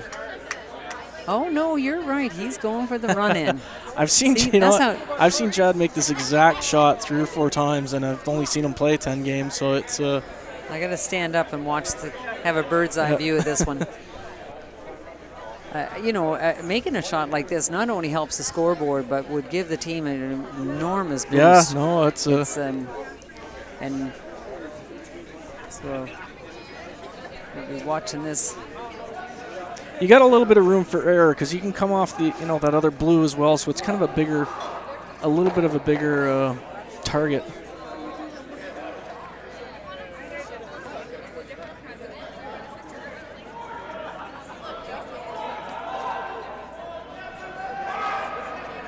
Well, I like this. Sweepers on and off. Jesus, he made close. It. Oh, my God. Oh! Great shot. Great shot. He didn't hesitate to call that and executed well. And like I said, that's a big boost to them Scores 5-3 now. Dacey has hammer, but I think it might put a little smile back on some faces there. So put a little energy back in the team.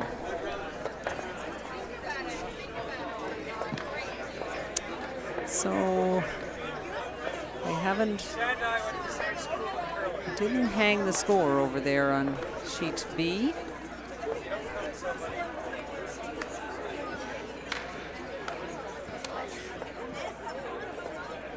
Yeah, Kendall threw first, so he did. So I'm watching to see they're going to hang it here. So it was either a blank or their steal. So, it was no, not a steal. Yeah. So they got 3. Yep, they got 3. But yeah, scores 8-4 for Kendall Thompson over McDougall they after dropped 6. Dropped that first stone as a halfway guard instead of in the in the rings. Okay, we better get back to our game here, or I might make a mistake. Yeah, impossible. Well, just a guard from Kelly here. Well, for sure, Chad's going to be. Even though he got 2 that end, he has to stay still, very aggressive. Still all in. Yeah.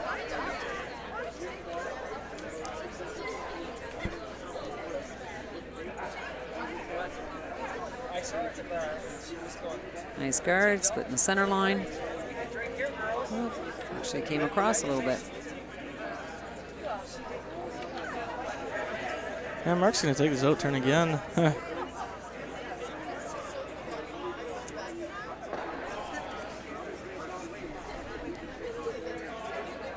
Maybe that's maybe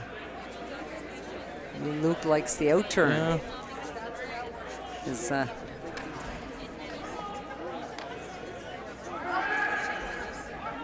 I think he's not going to get by the guard.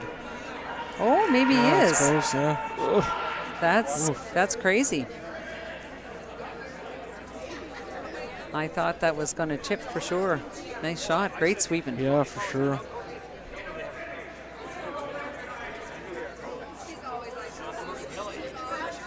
I guess that's why Mark chose the out turn. Yeah, obviously. Well, I think he called for Kelly to corner freeze on that rock.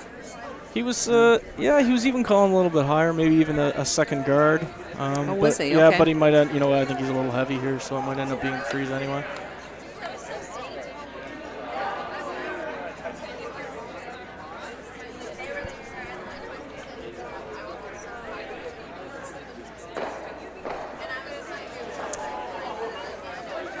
That's the freeze.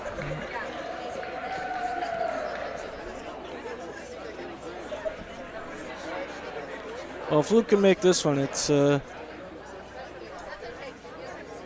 certainly uphill for Stevens. It's just you got to make so many perfect shots to actually get into the correct position to steal a point.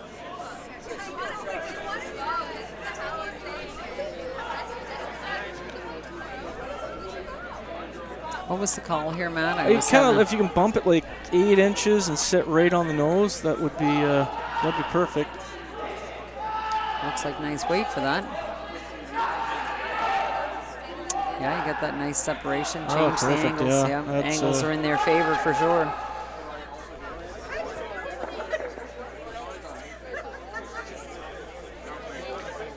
I might get fired here. I just find it very tempting to be sneaking a peek here. The game between Murphy and Thompson has a tremendous amount of rocks in play, and it's been looking really interesting. Murphy's got a lonely blue rock in there with a lot of yellows in the house.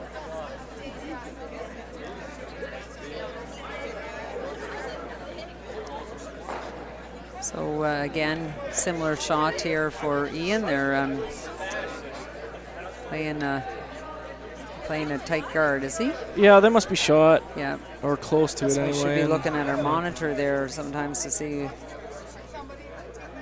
It kind of thought maybe blue was, but you can get at the blue. So it's a bit vulnerable.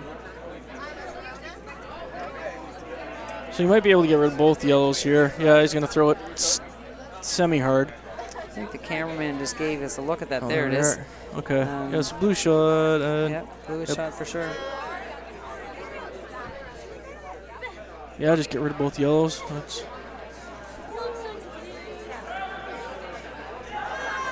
He's only throwing about board, so get rid of one, roll to the side. And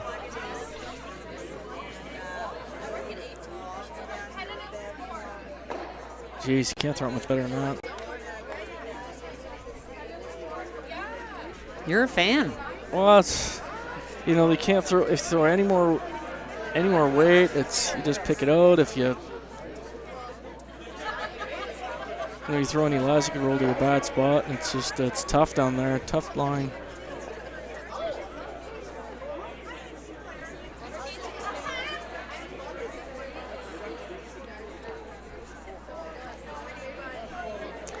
Oh, Ian's looking behind him again as he.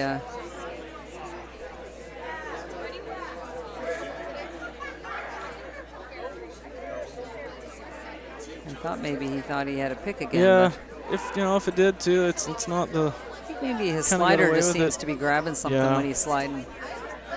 That's a good. Yeah, it's not. If it did pick, then you got good result. Good result out of it.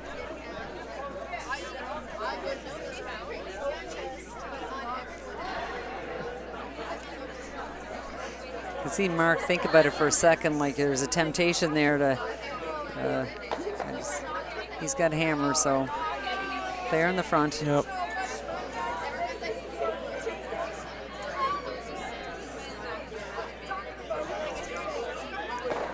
Just going to get one.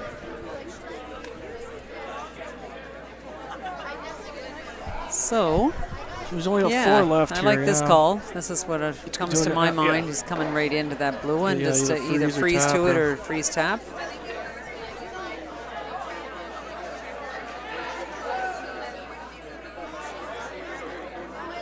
So yeah, tap it about 6 inches.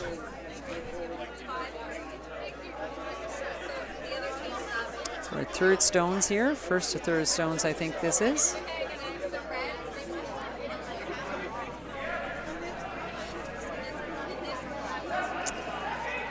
It's got lots of line. Would be staying off it to get a little bit of curl if they can. Right now it looks like it's going to might bounce off that unless he gets a hard finish.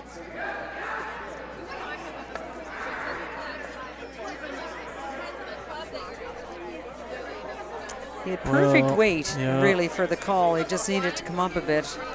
Now the problem is that blue is in there as number 1, pretty solid. Mark's going to be wondering whether he just protects it. Yeah, that's a good call.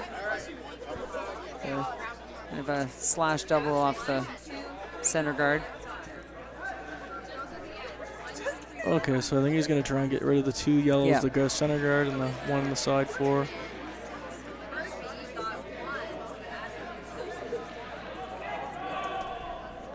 Looks a little thin, I think. Yep.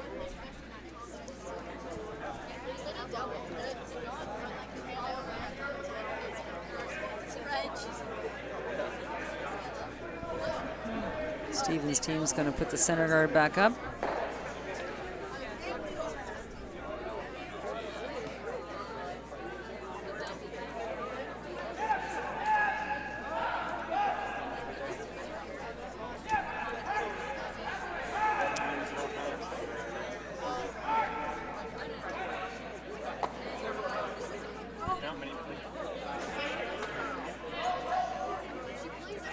Might be a little warm, but not too bad.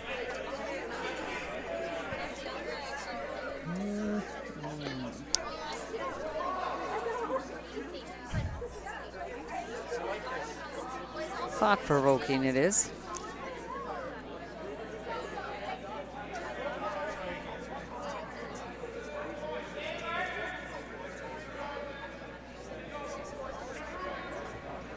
Andrew's going to go down to have a chat. Yeah, there's. What do you think the options are here, Matt? You could just rip that one, peel that one out the. Gosh. Same shots there that he just called before. You could. It's Probably a little worried if he ever jammed it on the 1 and the 4 foot, then would leave Stevens' team a great shot to come in off there. Like Chad's only way to get at that one at the back 4 is off his own, is off the yellow one there. Right, so you So could just we're peel gonna that. You could peel it out. Peel that out and then.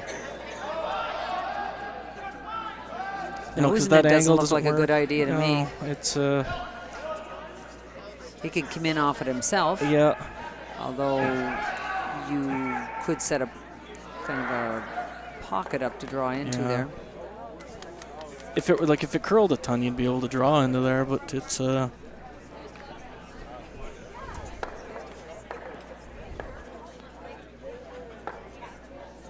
You'd love to play that center one again, but I think it might be just a little too risky. I like how the mugs all popped up.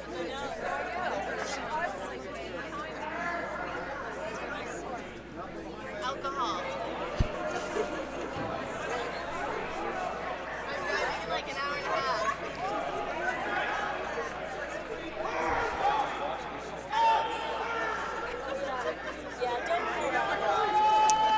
So what do you think they decided here? I was sneaking a peek No, there again. I think they're gonna give it a go with the center one. Just try and make the straight double.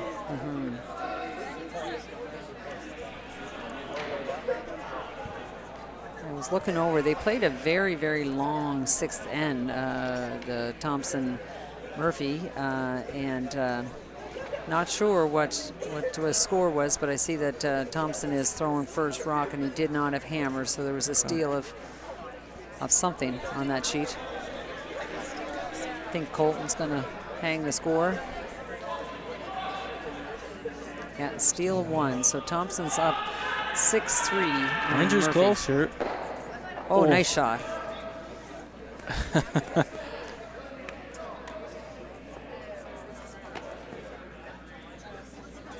So, Not really how they called it. I don't.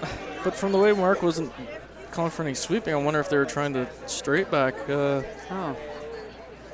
So you don't think that was the... Well, I mean, to hit it on the inside of it as opposed to over the top, unless Mark decided on that really, really quickly. It's I mean, he could have also just been playing it straight back and then just have all of his right in a row. But, you know, worked out pretty good. Timeout called by Stevens. So that's the first timeout for Team Stevens. Each team has 2 timeouts. Like, Chad's got 2 shots to get shot here, and it's... The angles are just really poor for him they're here. awful, Like, yeah. you know, if you tap the blue, you might get lucky if you handle takes it right that you could get number 1, but it looks very much like it might push to the side too much for, yeah, right where they just put their broom down there.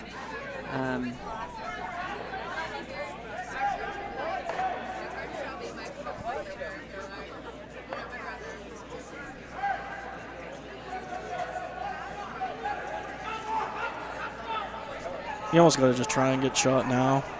I mean, if it's humanly possible, if you can somehow borrow some curl from somewhere else on the planet and get to, I feel get like to they, walk in there. yeah. I mean, if you go top 4, he's just gonna, just Are gonna you guard thinking it. draw in there? Yeah, draw right where right where okay. he has his broom there. Yeah. Boy, that's a tough shot. Yeah, I mean that's there's just really nothing else.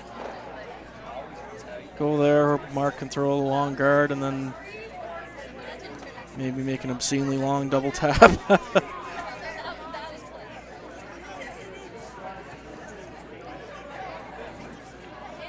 Yeah, you could. Yeah, if you try that draw as well, and if you feather off that top blue, you might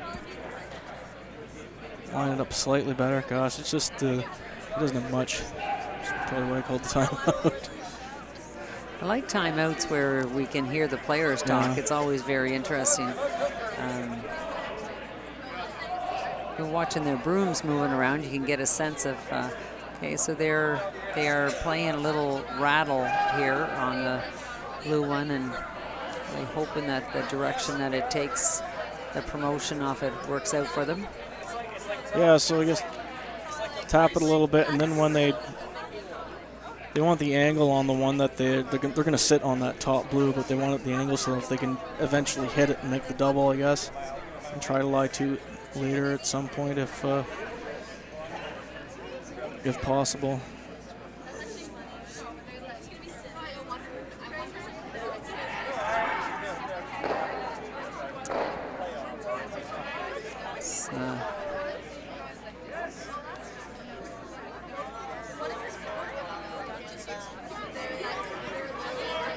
Looks like he might need to go for. Oh, they're playing the guard. They might be just they might just Yeah, be giving him one. See if he'll take one, and then.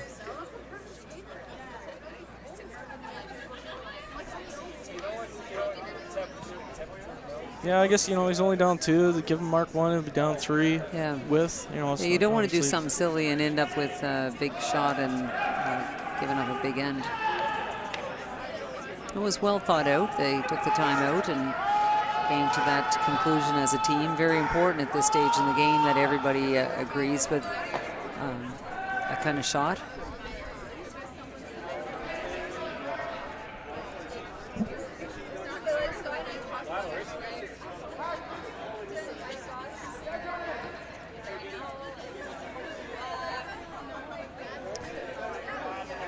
It's causing Dacey team to give a lot of thought to. Yeah, I'd assume they would just play it just straight back, but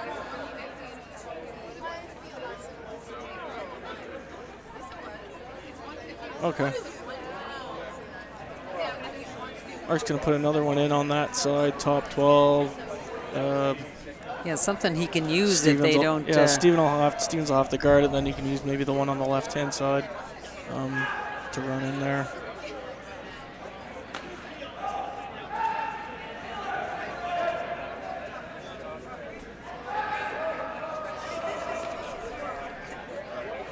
Yeah, so just a biter lined up to go into the blue. Stevens will guard it and then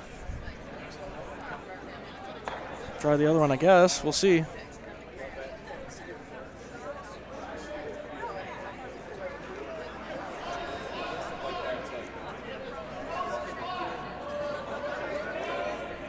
I catch glimpses of Luke's mother, Colleen Jones, watching this game.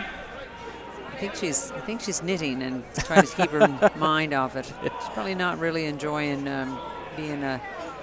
She'd prefer to be playing. Yeah, no kidding. Always tough when you love the sport to watch your kid.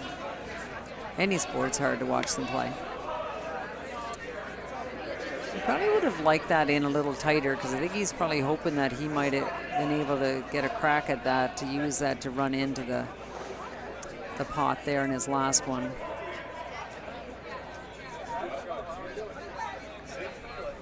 So I feel like Chad has to come in around his own guard there, and sit. Yeah, I guess they're talking about moving it, but I was thinking more just get in there, maybe rattle that a little bit and try to secure their number 2 shot a little bit. So they're pretty vulnerable there right now for a run in.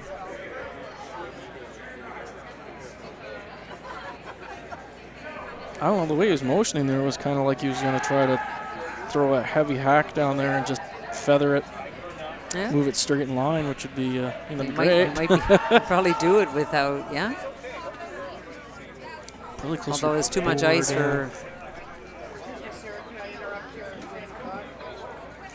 I guess time will tell us here whenever he. I don't. Freeze or anything doesn't do him any good, so.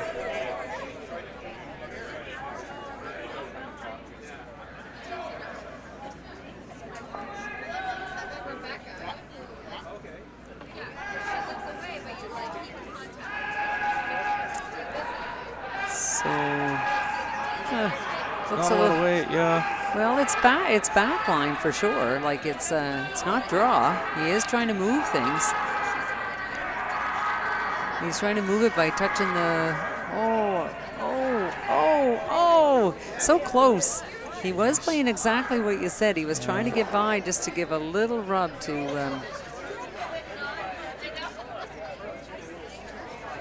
So he's still number 2, and I guess it's just whether Mark if he wants to, but I think he's probably going to run in the shot he just threw with not a lot of risk, really. He can even come off his other blue there and to just kind of nail it right into the middle of those two, or stick it right on the yellow one.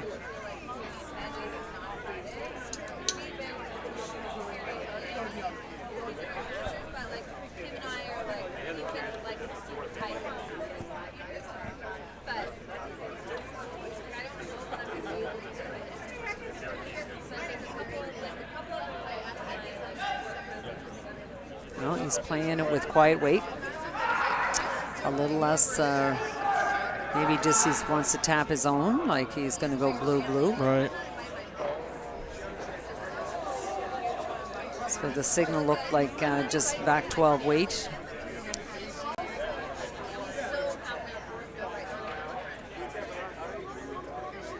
And it offers it, you can make you shouldn't lose your number 1 shooter, and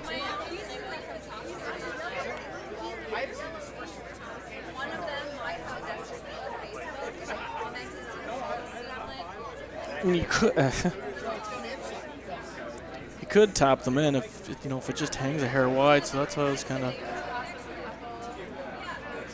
surprised he's playing it with this kind of weight. But yeah, I am too. I thought that he'd kind of ripper and. He's pretty darn good.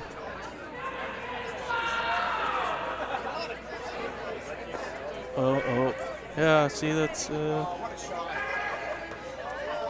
great shot. Oh, wow. Oh, 2. 2, I think it's, yeah. But 2's For good 2 enough. is really close to 3, though, wasn't it? Oh, yeah.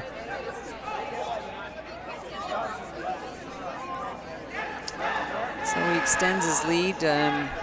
We'll confirm when they hang the score, but from our vantage, it looks like it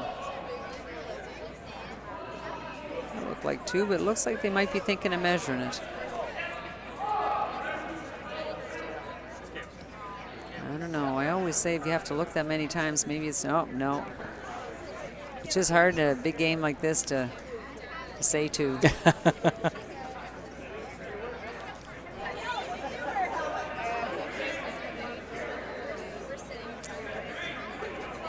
Don't have any updates from any of the other sheets. We didn't have the score marked in the Kendall Thompson Brent McDougall game.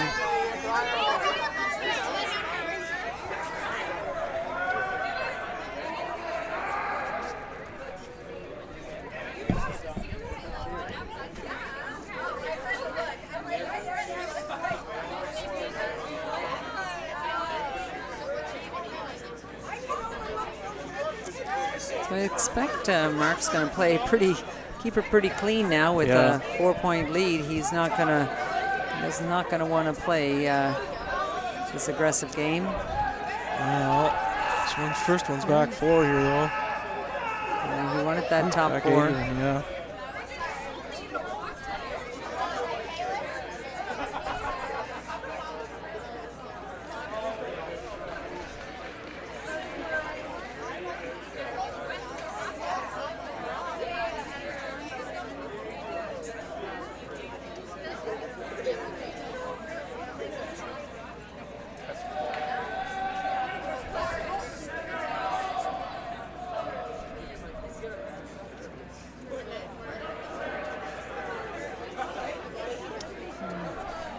Kelly, as always, reliably puts up a good corner guard.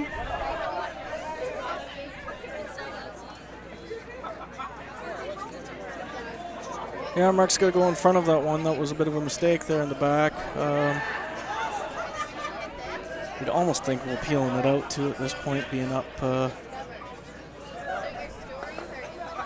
4.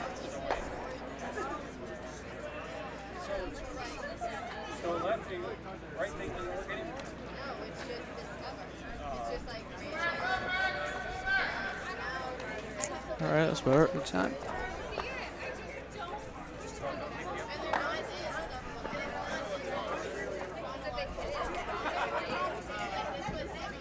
We're getting this second corner guard up.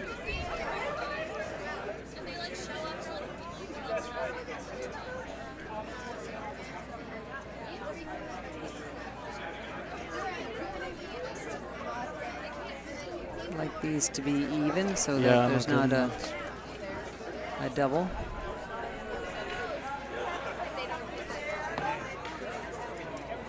Very good.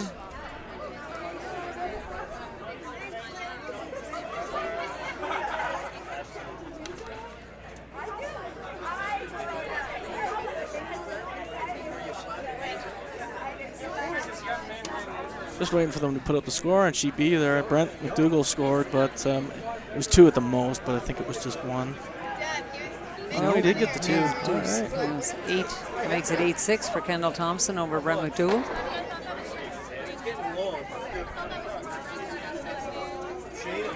We had some high-scoring games here this week. Yeah, for sure. My hairstyle is your limit. Not a lot of defense.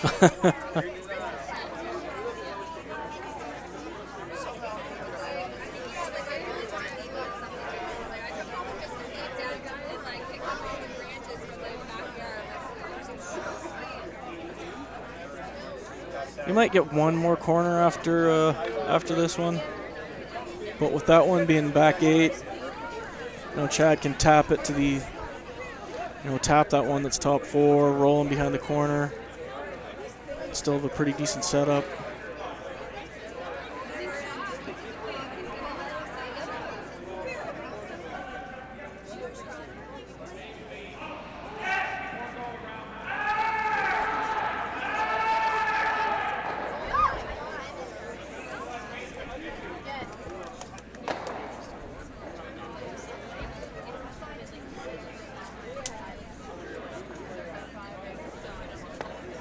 So we're going Ian, calling for Ian to put another. Oh, Yeah, it's either Is he go coming around in? the corner Come or around the tap. corner, Yeah, yep. go around the corner. just a little human interest for anybody that doesn't know Ian personally. Ian's been a very well-known bagpiper for probably over 20 years or so. Really? Yeah. Oh, wow. Which very synonymous with this sport. So.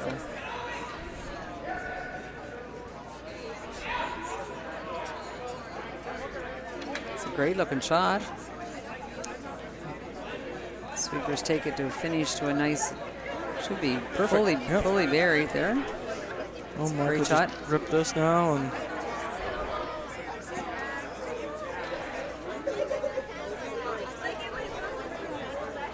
guessing Chad will freeze to that one of that back blue. And Mark will hit the open one, then Chad can freeze again.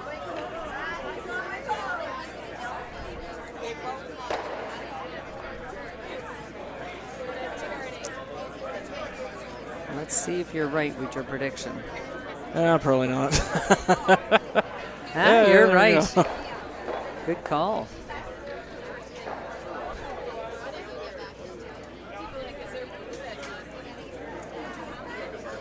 So we're at first third rocks already in this end.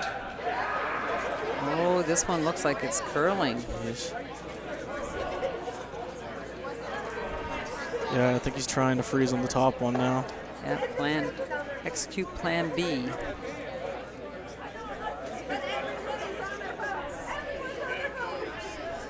Oh, it's not a bad plan B.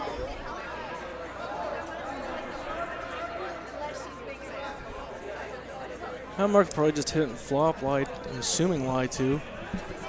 Stuart kick Thompson the back stole one. another in 7. Oh, The geez. score is 7-3, Stuart Thompson over Jamie Murphy.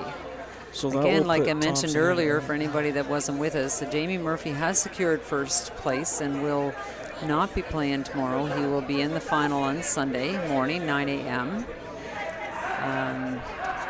Stuart Thompson, if he wins the game, will be in a tiebreaker. If Kendall Thompson wins his game, he'll be in a tiebreaker. And the loser of the game that we're featuring here, Dacey and Stevens, would be involved in that tiebreak as well for third place. Holy mo. All right, so if everything stays the way it is, there'll be a 3-way tiebreaker for that last spot. Yeah, like I said, nobody on our sheet was cheering for anybody with the last name Thompson tonight.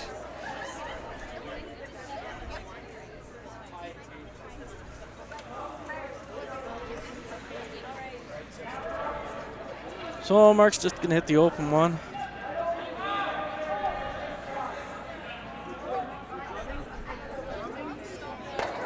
Oh, yeah. And he unleashed the one that was frozen. Yeah, exactly.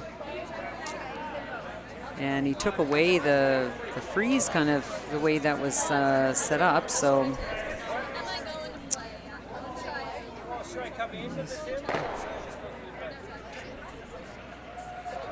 yeah, that's pretty much all you got. Freeze in the middle here. Mark can't remove it, but you know, obviously he just hit it to get rid of one of them. And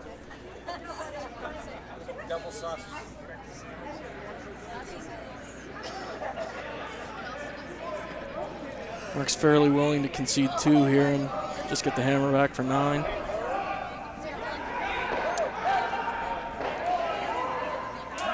I'm not sure that concede is a word that. Don't tell Mark you said concede. Some of those people that are highly competitive, I'm not sure that word exists in our vocabulary.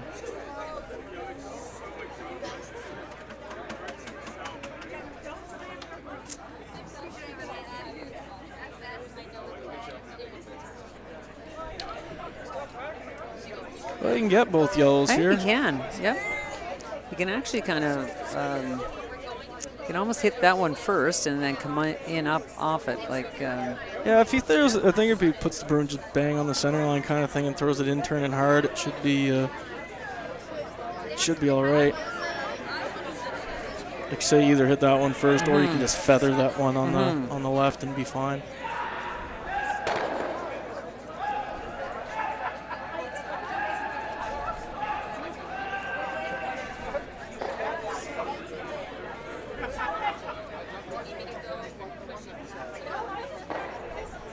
Stevens' team, of course, is hoping for a little miss here.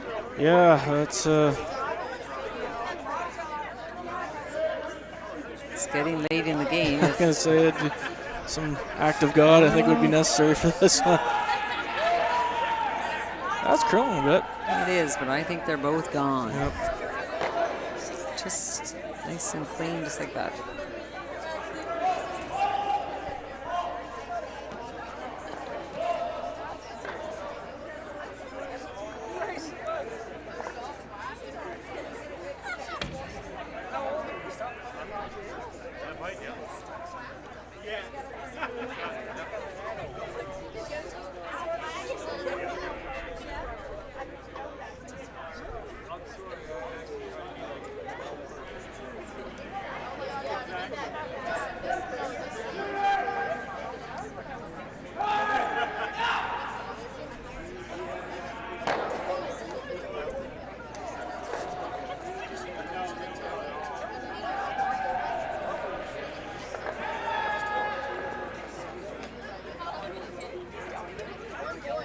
Desperate times for Chad here. Yeah, if he makes it real good, Mark could either run back that blue one on the left or just follow him down.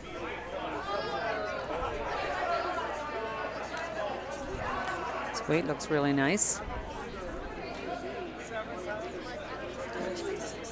Could use a bit of curl, Yeah, but it's not I gonna come think they down. need, yeah.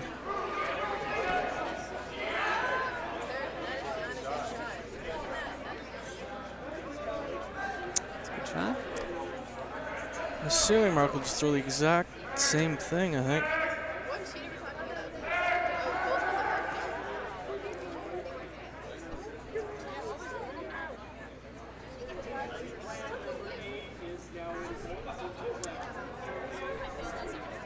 For fans of the Power Fleming game, that's all tied at 3 after 8. They're well on in the 9th end.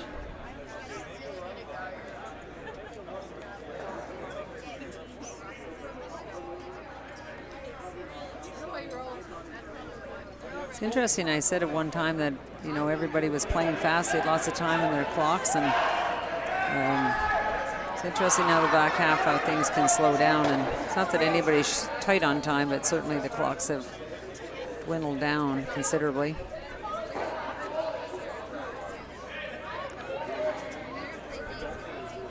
He's not contented with his. He has control of this game. I mean, the only thing that could possibly happen is, again, Lightning striking and over curling. I don't see him being far enough outside to jam it. It's the same shot. Throws it exactly the same way. Should be fine.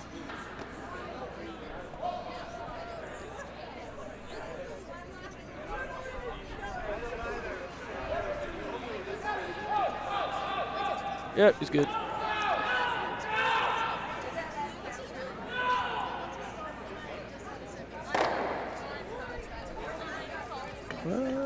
Well, yeah, he's sitting 3. Yeah.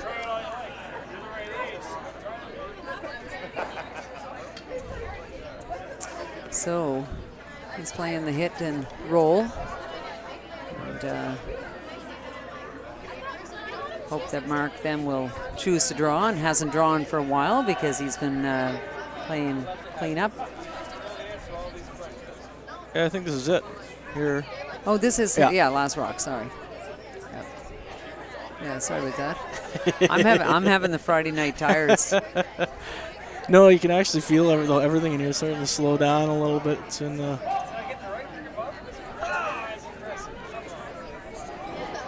Okay.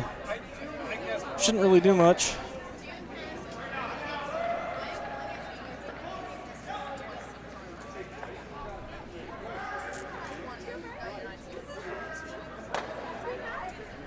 Ooh. Yep, it was good. Scary times there. Well, down 3 without 2 to go. Not. Yeah, Chad was looking back at the scoreboard there, but I mean, there's a lot of game left. The momentum's not with them right now, but you never know. One thing going your way, and that can change pretty quickly. It's certainly happened before.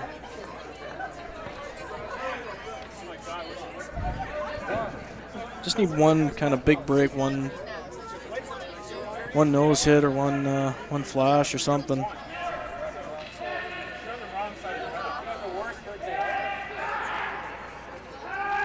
Sneaking a peek, I see we got handshakes on sheet B. Don't see what took place, but we're assuming that Kendall Thompson was up by 2 playing 9. So, yeah, I got another couple, I think. So, okay. So Kendall Thompson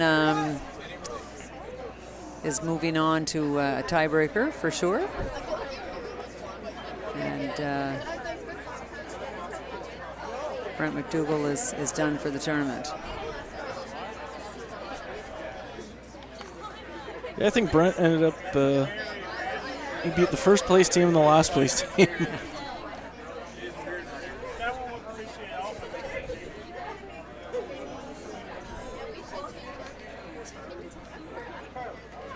So they're kind of reacting like that's in. They are at. Looks like it's in. Maybe he's going to get the stick. There, I see the official coming over, probably to see if they want the stick put on it. Yeah, Mark is motioning that he thinks they should put the stick on it. So, for anyone not familiar with this, there's a stick that you can run along there to see if that rock is indeed on the rings or not on the rings. And of course, the importance of that is that if it's touching the rings, you can hit it. And if it's not, you can't be removed from play. So one team would like it to be on, and the other team would like it to be off.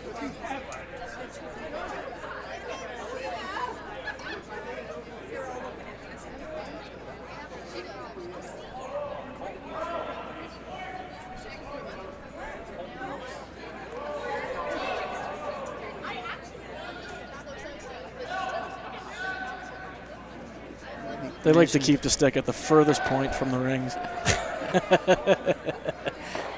It never seems to be on the end you're on No. when you need it. I think most clubs just have one of this stick, whereas the measuring sticks there's usually two in the rink. So watch our camera here and see what.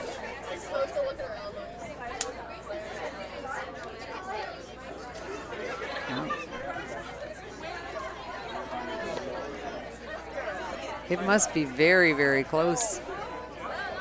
And it is not on. Oh, no, yes, it is on. Yep. I couldn't. Okay. No, I couldn't. We couldn't tell the angle that we were seeing in that. We couldn't tell, but I thought when Mark backed up that he was going to call for it to. Now the 8-person team carrying the stick is they're gonna bring it back to us. So in the Murphy Stuart Thompson game, Murphy scored 1 and 8, so the score is 7-4 for Stuart Thompson, with Stuart Thompson having hammer here in 9.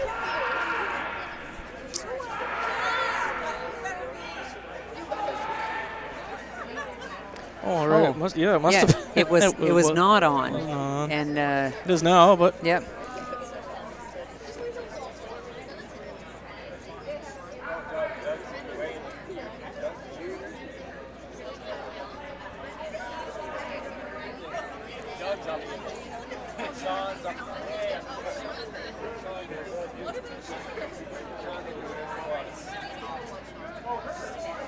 Commentating is a lot harder late on a Friday night than it is fresh during the day.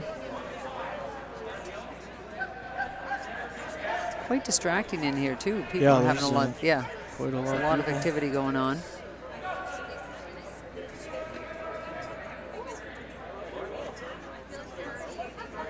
Well, Mark might try that tick shot again, I think. I think Kelly Middlestat's having about 100% game. Yeah, no, he hasn't missed anything.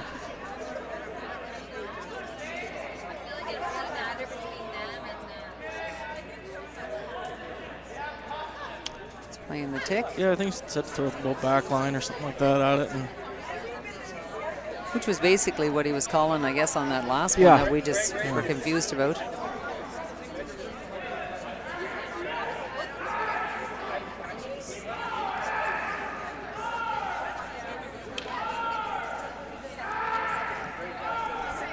The only bad thing would be to nose it.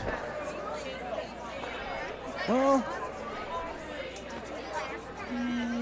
yeah, that's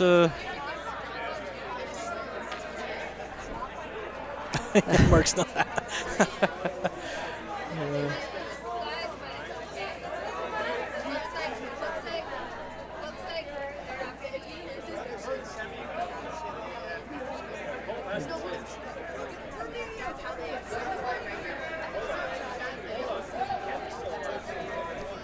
Well, Chad's going to try and get one in there. Just probably close to dead even to that other one, that he's got.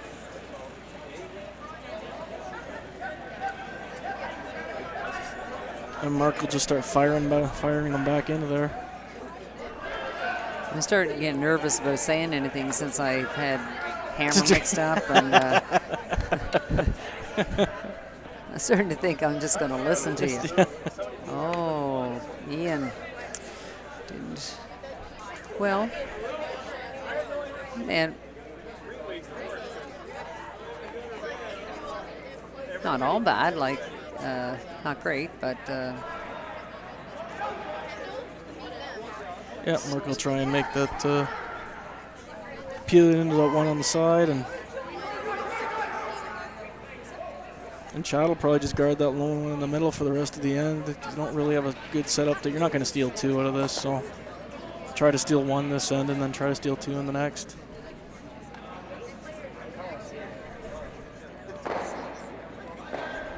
Yeah, nothing to it. Easy peasy. Another great shot. I'll say Steve's having a great game tonight.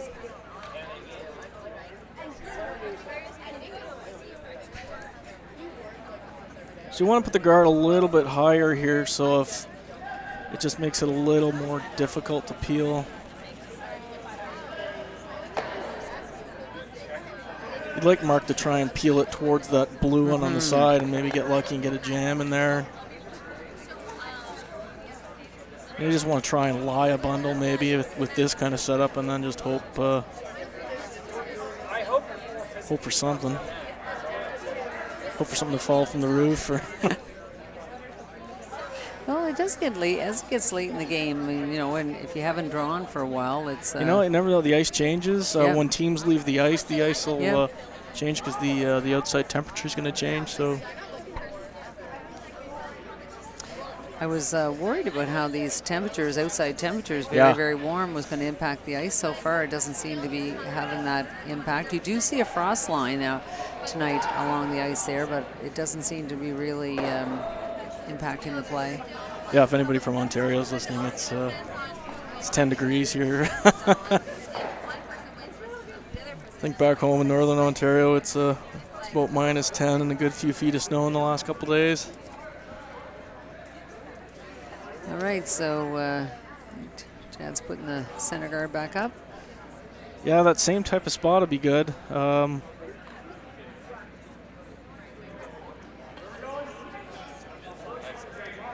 You need the peel of this guard that they're throwing to jam either on the yellow or on the blue, roll into the center. And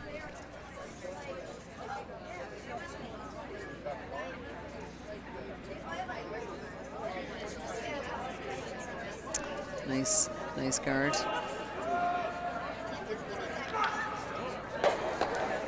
see, if they're about 3 feet higher, then it makes life a heck of a lot tougher, but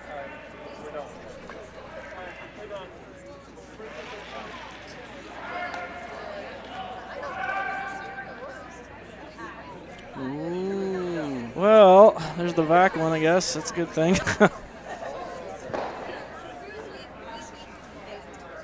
Gibson's just deciding to make his own calls.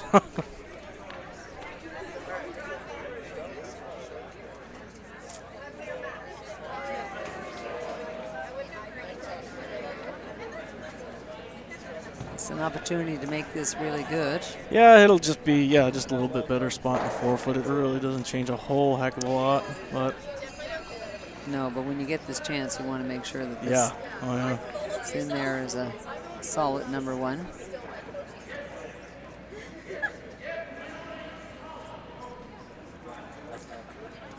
The weight looks really nice from this vantage point.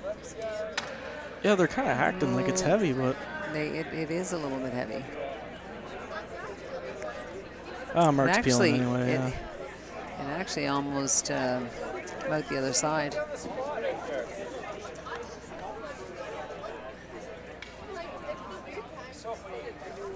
He wasn't tempted by that, but he's playing that side in case it floats again, so. Yeah. Love you, Dad. I always go. Love you all.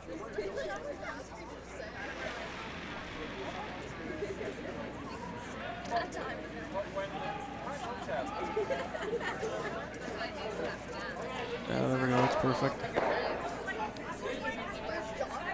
Yeah, he threw it a heck of a lot more, much differently there anyway. Kicked out a little more narrow and then it wasn't, didn't overthrow it or anything.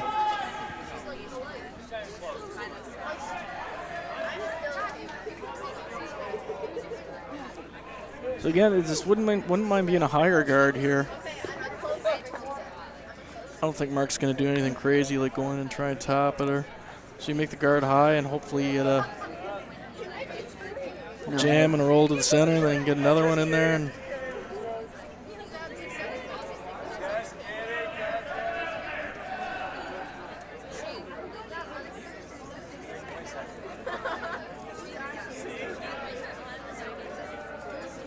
well, it's not a ton of weight, so He's just playing that guard back, isn't he? yeah, you want it, and I think he's really making an effort to keep it high.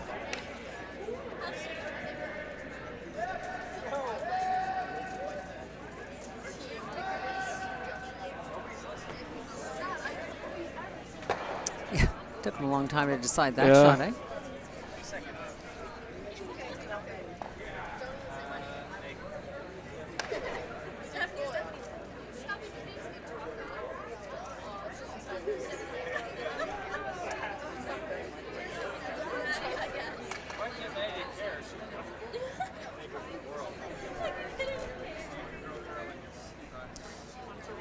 So when Chad puts this back, it'll probably be Tighter, don't a you? hair tighter, just a millimeter closer to center line. Do you think? Because you don't want to give him a peel out. No, he's got yeah, two that's why I savers. said just a millimeter. And you know what? Yeah. If he wants to try and play it, good. I That's think that I'd play straight it really spot. tight, dead in front of it, and say, you just try to get in there and stop right on the button. And because for Mark, just thinking about who's throwing it, what Mark would want you to leave him is show him a quarter of the rock, and he'll just throw a pistol down there. And always a consideration of who your opposition is and what Better believe it. Yep. their favorite shot is.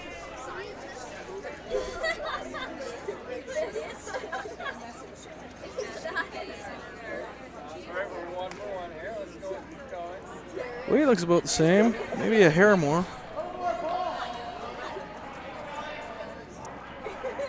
See, I win this thing. I thought I was in trouble with the sites. It was a great argument.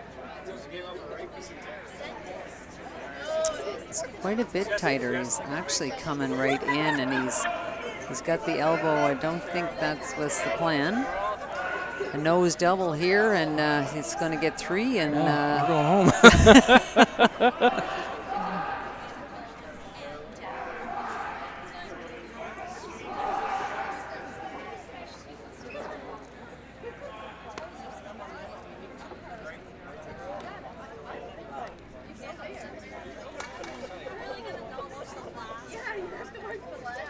It'll be good for Mark. Make this now if he can, and let those other guys go slug it out in the tiebreakers, and you can just hang out and wait. so we'll see what happens here.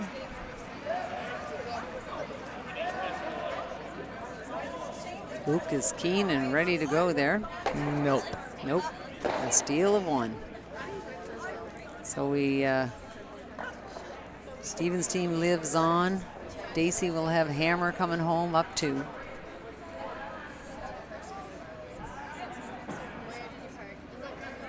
And that's, that's what Chad was playing for. Like, you just, we've all been in these ones where you just kind of can chip away sometimes. Well, once that first one was in, I mean, obviously you got to steal 2 in one of them. And once the first one was in, you might as well just abandon that and focus on trying to steal 1 and then wait for lightning to strike here in 10 to try and steal 2. Sneaking his peek over to this ever important game on, and Jamie Murphy was sitting a couple, but I think Stuart Thompson just drew for 1. So no, yeah, Murphy did get 1. So Murphy was sitting in pretty good shape there. So he was sweeping close. So it is a steal of 1 there. So it's 7-5 for Stuart Thompson coming home with Hammer. Same situation. 7-5, 7-5. The team that's up 2's got Hammer on both sheets. Our other game, Fleming and Power, remain tied at 3 in 10.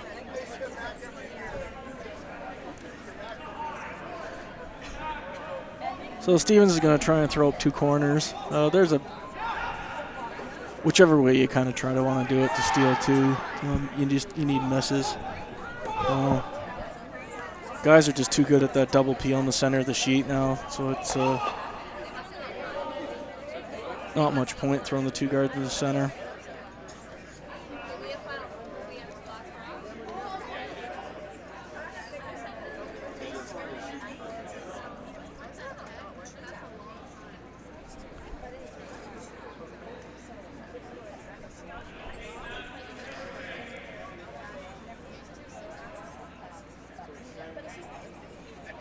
So Luke got to throw his first one through. You predict the second one's going through as well? You betcha.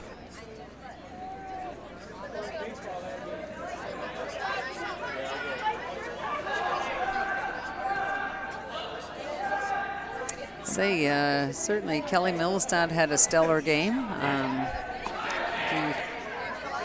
don't recall any misses. No, I think maybe 1. That's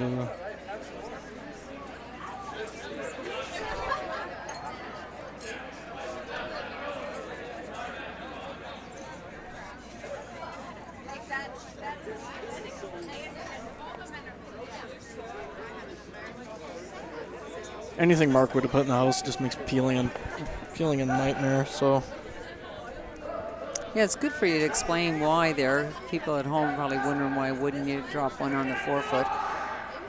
Because for Mark, he's most concerned about starting to peel those yellows, and you have to start thinking about which way you're hitting them and whether you might jam in the house if you had put one on the forefoot. And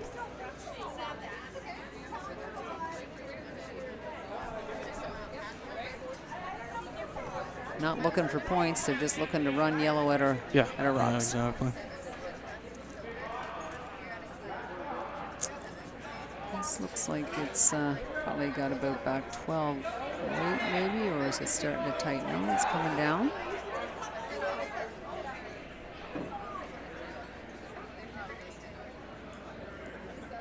It's a good shot. Yeah, Mark will just peel that particular corner, and then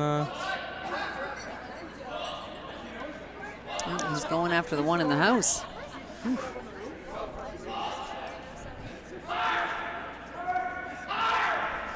Because he's got his lefty. yeah, no kidding. Well, the corner's a little long, and it's tough to see how much you can see from here. Yeah, our vantage point, we can't get a good feel for that. Yeah, the staple us to the rafters. Well done.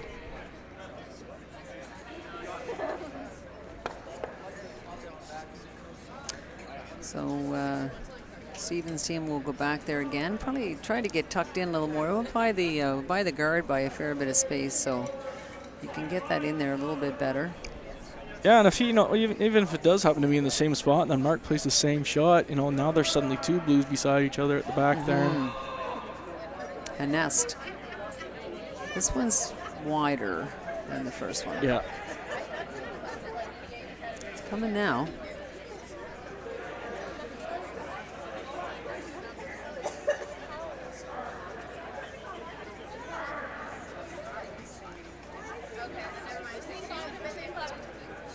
Pretty much the same weight. I think it's a little more buried though. I felt like it was. Yeah, no, for sure. Yeah, I think he's going for the corner guard this time.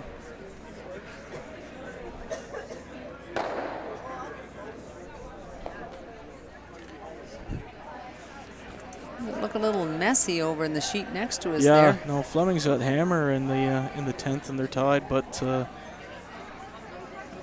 he's got a bit of trouble. Now, I was talking about the other sheet.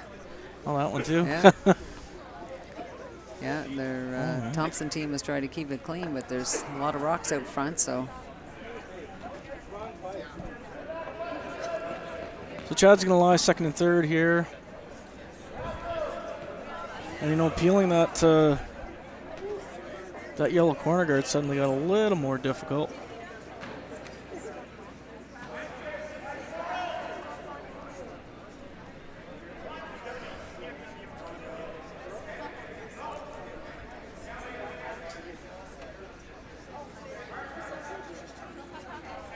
Oh, it looks like it's going to be wide open.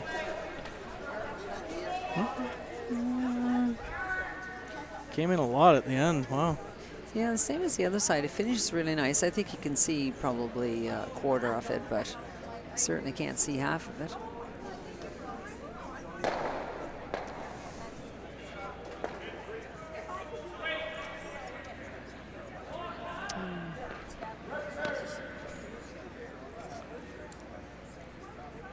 Just trying to think through a heavy hack. Yeah, heavy hack. Tap it out. Roll to the middle.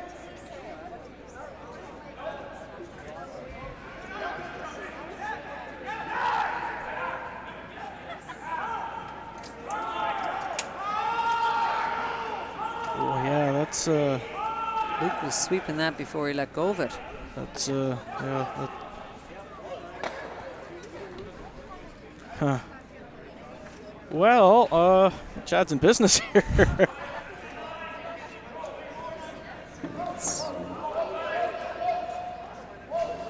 Yeah, you want to get one top four in a really solid position there. Well, yeah, I know what Chad's thinking here. Either if you get one buried, Mark just comes off the yellow one on the side. So maybe freeze to the back one, or just tap the back one out in line 3. Back there. Yeah. Can't see that unless I stand up, so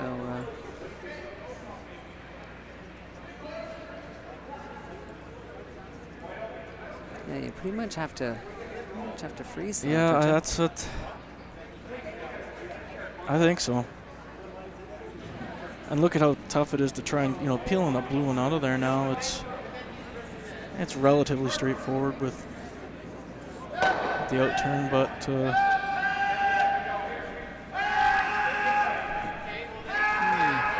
freeze there, peel the guard, freeze again, and Mark's not happy. Oh, we have handshakes on sheet E, but don't actually know who won the game.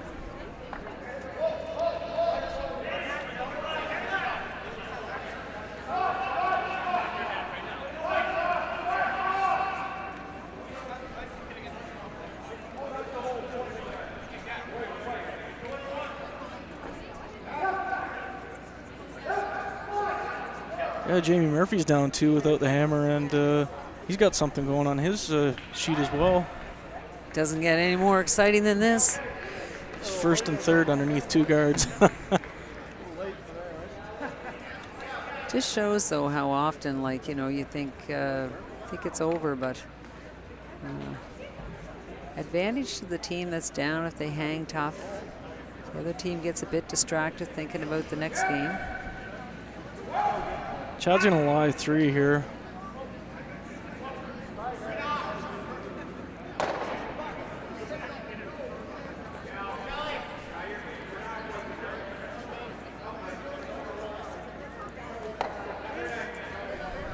So Mark will probably try to Hit that hit one. roll into the yeah, roll underneath, get one. or at worst roll on top of the L.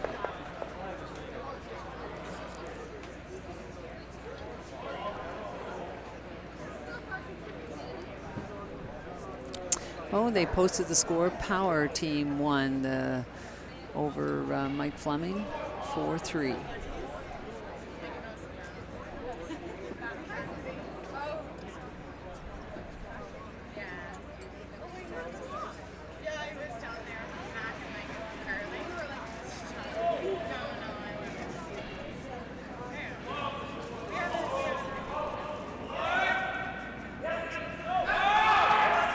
Looking like nose all the way down here. It does.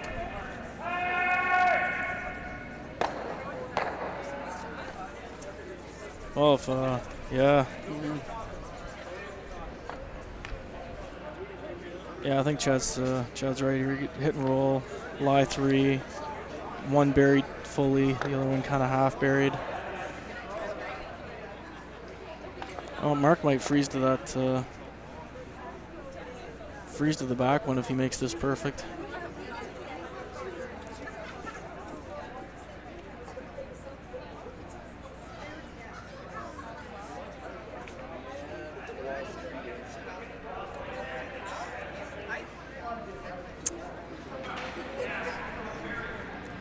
So you got for ice there. Do you think he's just throwing something like board or? Yeah, kind of heavy board.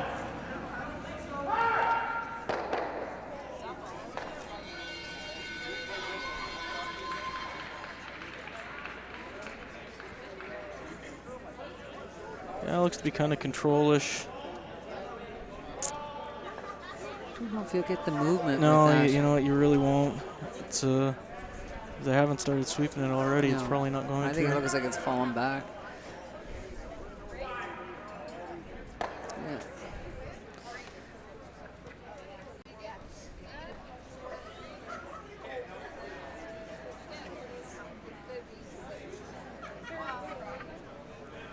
Mark would love to get second shot here. Hit roll, get second shot, then Chad's gonna have to kind of draw and be draw top 4, split center line, and Mark will just have to peel one out. But that's about the best you can hope for, I think.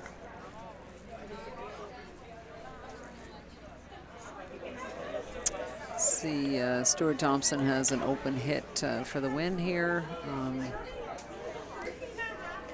He wins that game. The head officials back there doing the Gacintas on who's playing who.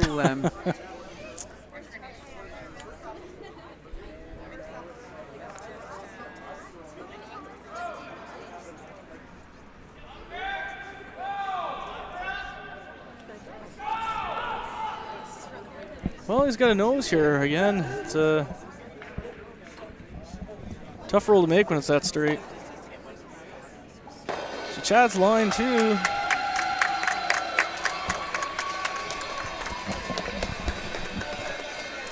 So final on sheet C, Stuart Thompson defeating Jamie Murphy. A big gain for Stuart, keeps that team alive. Back on our sheet, what I was having a chat on what's going to happen here.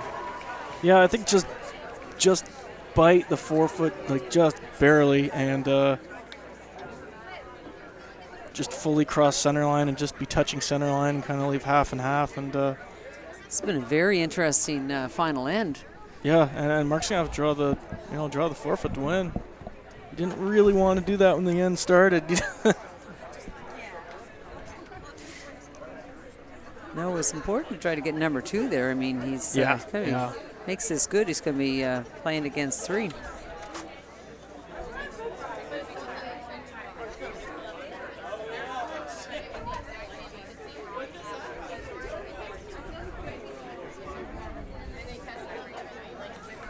Ooh.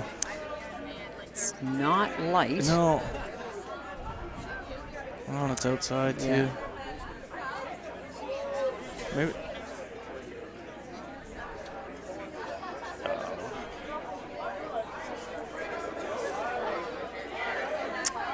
Don't you freeze it if... Yeah. Nothing you can really do with it. Chad will be disappointed with that. Yeah.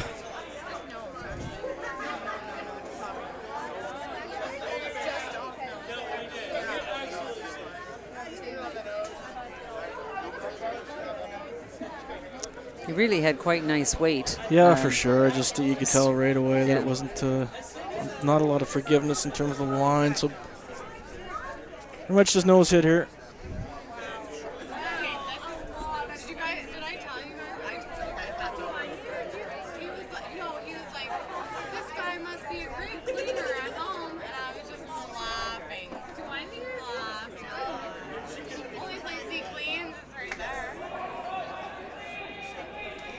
Pretty good. Yeah, it looks good.